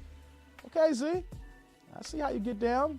Sloppy White Castles, some buns glazing, and then the porcelain god the next day, because that White Castle gonna have you tore up, bruh. You know those nights. You remember them. Ski's like, did she marry someone else and kept Shaq's last name? I don't know if she changed her last name yet, but she's still keeping it. She just got married like last month. So, of course, everybody's going to call her Shawnee O'Neal. If I was him, I hope she changed her last name, but from TV purposes, I would think on the outside looking in, they can still call her Shawnee O'Neal. She branded that. That's her business money making here. As long as she got kids with Shaq. Casino's like, she married a beta pastor. I believe he is a beta pastor because there's no way that I'm gonna be on that show. I'm gonna marry Shawnee if I do decide to do that, and then be like, you know what though, you can go ahead and be on this show here still, and keep doing what you're doing. No, you can your ass off the show here, man. That's the bane of our existence here right now. Fuck that. You gotta get off here and you gotta rock with me. But this the same pastor. I think he's been married a couple times too, so he got a shady background too. So from what I'm hearing, so I won't be shocked if this one don't last. Let's do a bet. Under 5 years, we'll see how this works out here. It's 2022 right now in July. Man, by the time that Dame Lillard's contract ends in 2027, they're gonna be broke up. Casino's like, what? You saying Seafar like Safari? You talking about Safari? He's like, these shows also make women think men have 20 hours to hang out and go to lunches and dinners and just magically make money. Good point, Z. I'll have to close out here in a second, but that's a good point. Because on all these shows, what do? They're just every scene, they're either at somebody's house is hanging out recording, or they're going to a different restaurant or a bar and talking, and then they go on the trip. They're all constantly doing something here, and they think that these men just got money and they can spend time and do what they want here. Nah, a man that's getting it is working all the damn time. Like with me, for instance, I'm working this entire weekend, and then y'all see me watching for 3.5 hours knowing I gotta be up early and be online for work at 7 a.m. Because you know what though? Men who are on their grind and purpose is gonna keep working. Damn the sleep, we'll figure out the sleep when we dead here. But we ain't got time to be going to different restaurants, to different bars, just hang out and got all this free time. No, we don't. And matter of fact, you don't got that time either if you're gonna get with me, because you need to get up and grind with me too as well. Yeah, I need you to be at home and help me with the kids, but you know what though? You need to be a go-getter too. You need to figure out what's going on in this house if you're going out on these streets all the damn time. Just saying here, Casino. Safari said it when he first joined. He was only getting $1,500 a show, and you would only be paid as if you had screen time. Oh, men get paid less. That's a fact. Men get paid less in these shows than women, of course, if in that scenario. So yeah, I believe that wholeheartedly. And then on the Housewives shows, here's something you got to know here too. The husbands, on the actual like Housewives of Atlanta, if they actually have a fiance or husband they bring on the show, the men don't get paid. Nope. Candy Burrs, Todd don't get paid all these years. Nene and Greg, before Greg passed away, was it this year or late last year?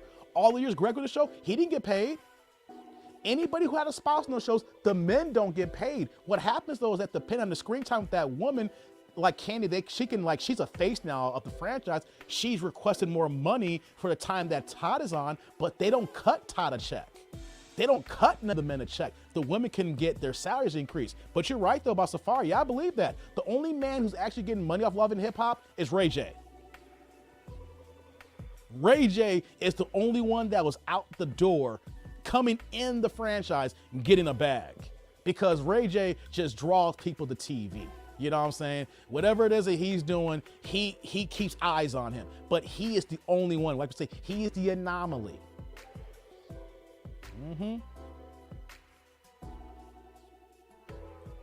She said, sheesh, I was working half of the show. No joke, I was cleaning out emails. No doubt, man. I gotta get to my emails too, man, after this. Man, oh man.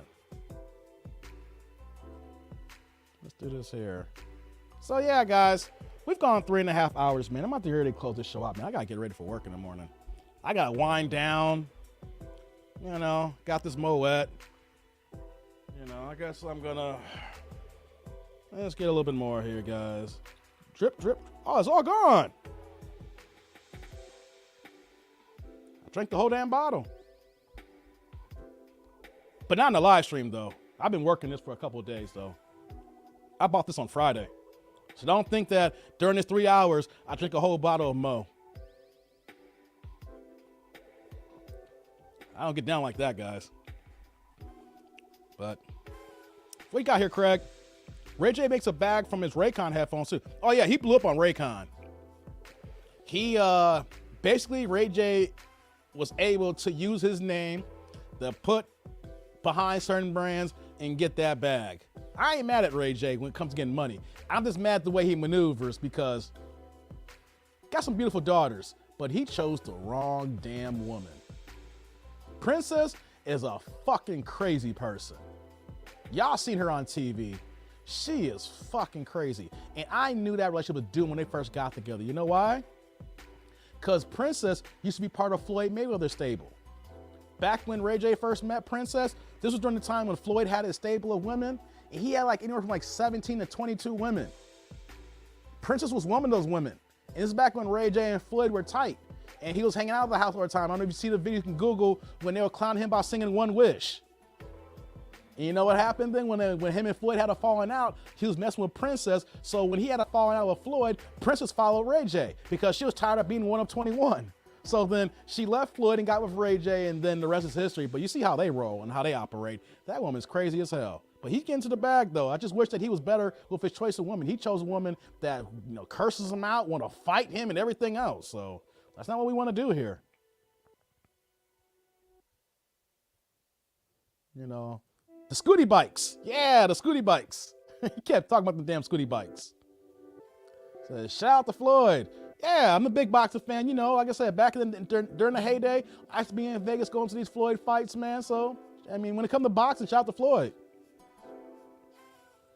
Yeah, she was. That blew my mind first hearing. Yeah, she was a guest on this dating show as a best friend. I think some men are attracted to crazy women for some reason. Yeah, I don't know why. Even during my down years, you couldn't get me for crazy woman. I had a crazy woman one time, and that's all she wrote. When I spot crazy, fuck that shit. Keep it moving. Man, Z, you're back with another $5 super chat, 499 Cinco. Just dropping a thank you for the long content. Keep up the good work. Thank you, bro. Thank you. I'm making up, man. I said I wasn't on yesterday. That's why I'm going 3.5 hours here. You know, I'm about to close up shop here. I got to get ready for work in the morning, man. It's going to be a rough day for me tomorrow at work. Just letting y'all know the fact that I'm coming here, camming up, doing this here, and I got to flip it back in the morning time and got to deal with these folks here with everything we got going on this weekend. And I still got a lot of work to do at my regular job. And I still got ideas to work on for this channel here. I got reactive videos I still ain't recorded yet. I still got other live streams I got to plan here. I got to curate, you know, what I want to do for the week as well, the reaction video. So I'm behind the schedule, but I'm glad though that my on-call, I shouldn't be doing this live stream because I should be getting some rest, but my on-call ends at midnight. So starting tomorrow, Monday, even though I have a busy work week, after I get off work, your boy can be back to working on this YouTube grind as well. So thank you, Z, for that Cinco. Thank you, bro. Thank you. Sierra's like, be careful with crazy. You'll mess around and lose an eye for real, or you get stabbed. I can openly admit it. I almost got stabbed by the crazy girl I was dating. Yeah. And I called the cops on her. And you know what the cops did to me? They took my black ass. Didn't get arrested, no. But, and I didn't know this now. I didn't know it then, but I know it now. I didn't press charges. I was only 20 years old. She didn't stab me, but she came close though. She came through and I was like, knocked it out of her hand. It was like, you know, and then I got her in a bear hug and I got on my old cell phone. I called 911 and then 911 and the police came. You know what they said? You gonna press charges? And you know what happened? Either I was gonna have to bail her out or her mom was gonna bail her out. And I ain't have the money to bail her out. And I already knew what that was. So I was like, that's the only choice. And then it's like, either you press charges or your ass gotta go. It's like, why do I gotta go? I called y'all. It's like, no. You either send her to jail or your black ass gotta leave. And so me being the beta that I was back then, because I was 20, I didn't want to press charges because I didn't want her to go to jail. And you know what? Like back in hindsight, I should have put her ass in jail. Should have let her sit overnight and let her mama bail her out. She punched me in the lip and split my lip. I had this brand new dress shirt. Blood guy couldn't do nothing to that shirt. Man. So fellas, if you frogging up to call the police on your girl or a girl coming at you, you got to press charges because the cops ain't going to do nothing or they're going to make your ass leave. Yeah. I'm giving y'all the short form version because it's almost 11 o'clock at night. Basically, long story short, she thought your boy was cheating. And you want to know something? I wasn't. And at the end of the day, I wish I was, because all the crap that I went through, I should have got some buns glazing for the drama that I went through of her crazy ass. You want to know? She literally went through grabbed my cell phone and saw the number of a girl who I was cool with, I've known for 10 years. And we were working on, literally, I'm not lying. We were working on music together. She played the saxophone. I played the saxophone, not the clarinet. For anybody who knows about the clarinet, no clarinet. She played the alto, I played the tenor saxophone. Known her since high school, whatever like that. Her brother had a studio, we were working on music together. But my ex was crazy jealous and a fucking head case. She went through my phone and literally called her number to like say, hey, do you know David Jordan? Of course you do. Her number's programmed. She's one to hear it out of her mouth. Yeah, I know David. I could hear it from the room. I was like, what the hell is my phone going? And she came in and started giving me this work. So then I had to push her off. She went to the kitchen and got one of those prongs for grilling barbecues for meat. And then she came right at me with it.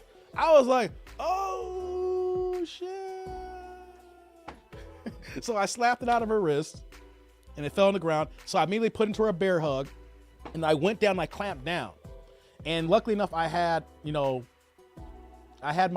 this happened, I grabbed my phone. I'm giving the short version of it. I already grabbed my phone. So while I got one arm wrapped around, because she was a small girl. She was like 5 foot, like 95 pounds. She was very petite. So I was able to hold her down and I called 911. And then the rest is history. And this thing, before I left, why the whole fight had started, because she had hid my things.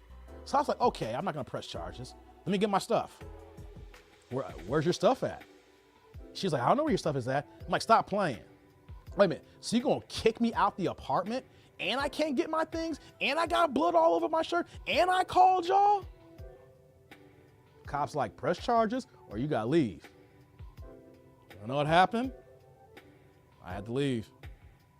So, true story of me dating a crazy person, almost got stabbed and called the police and didn't press charges. So fellas, if you gotta call the police, press your fucking charges. Press charges. You know why? Because the cops are gonna come after you. Remember, he who calls the cops first wins.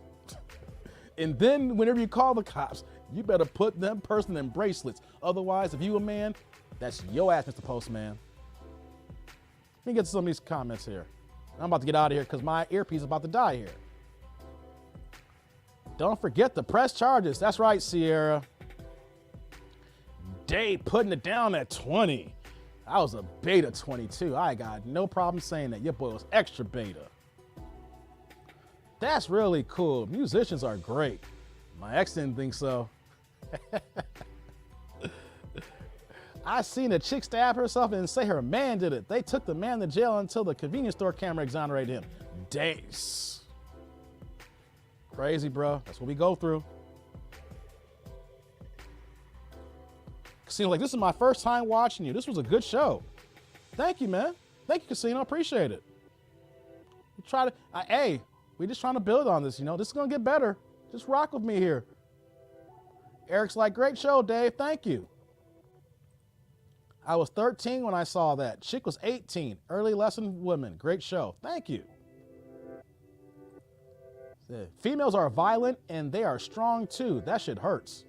Hey man, when they get into that situation, man, cancel Christmas.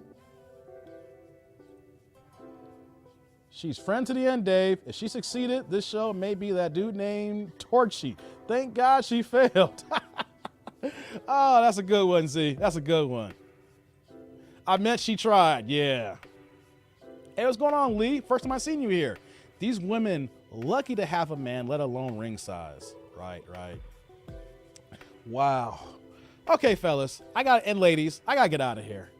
3 hours, 45 minutes, 15 minutes, almost 11 Central Time, which means almost midnight Eastern. If you're on the West Coast, that means it's almost it's 8:45 here. So let's just do the regular stuff here. Y'all see Nancy, my moderator. Show Nancy some love here. Like, subscribe, and click on that bell notification below. If you can't give me supers, I understand that. I just ask for the like button. You guys are watching. So if you guys watch this much, you can click like, and then if you've been here for this long, click subscribe. You guys don't know how much that really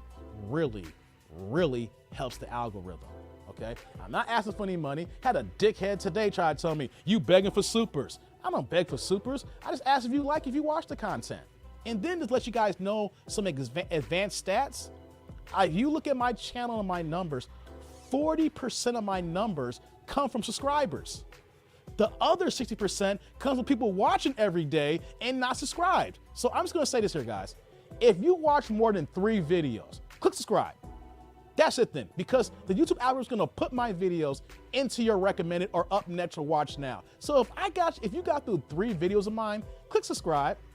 If you're like, so this is your first time here and you click on the like button, cool. I understand that it may be a little bit harder for you to try to click on that subscribe and me be part of your life here. But if you've done more than 3 videos, we're gonna have some fighting words. Plain and simple, we fighting, all right? I'll pull up. You watching all these videos and not subscribing, what's your problem? But real talk though, just help your boy out, all right? Like, subscribe, and the bell notification below if you watch that much, because literally 40% of my viewing comes from y'all who subscribe here. The other 6%, y'all just going ahead and clicking for free and watching this here. So all I'm asking for is the like button, and if you like it that much, subscribe. Let's see here. Hey, what's going on, Andrew? My first time I seen you here. Let them know, Dave, hit the like button. That's right. And like I said, there you go, Nancy. Smash the like button, subscribe, and share. Then select click all to receive notifications. Nancy, yeah, I love her for helping keep putting that out here. Thank you. I appreciate you here. Yes. So here's it going, guys. It's Sunday night. We're gonna be back on our regular program this week here. Content still gonna come out every day again. I got my day off. The new streak begins. So I appreciate everybody for coming on tonight. Thank you for all the likes. Thank you for the comments. I couldn't get to everybody's comments, but you guys were having your own thing in the show here, and I really appreciate that. For the people who donate to the supers, Thank you very much. It's much appreciated. You're pointing to me so I can upgrade my channel, my setup here. This is gonna be a whole different setup here in the next 5 or 6 months because I gotta redo my basement here. This is my basement here, and I'm only using this section here. But eventually, I'm going to figure some things out, get a new table and expand little by little here so I can get my lighting better. But by y'all pointing to me, it's gonna let me build this out so that we can have a better show for the future here. So thanks again, everybody. Thank you very much. Once again, you guys can email me. Let me put that on the banner here so you guys can see it last second here. If you guys have any show topics, any videos, any questions, would like to email me. Like I said, I'm kind of slow getting back to emails now because they're just coming in like crazy right now. I got bots, trolls, and then the regular people who I do rock with. And also another thing too, we're knocking on 11,000 subscribers. That's right, we cracked 10.9 I think last night.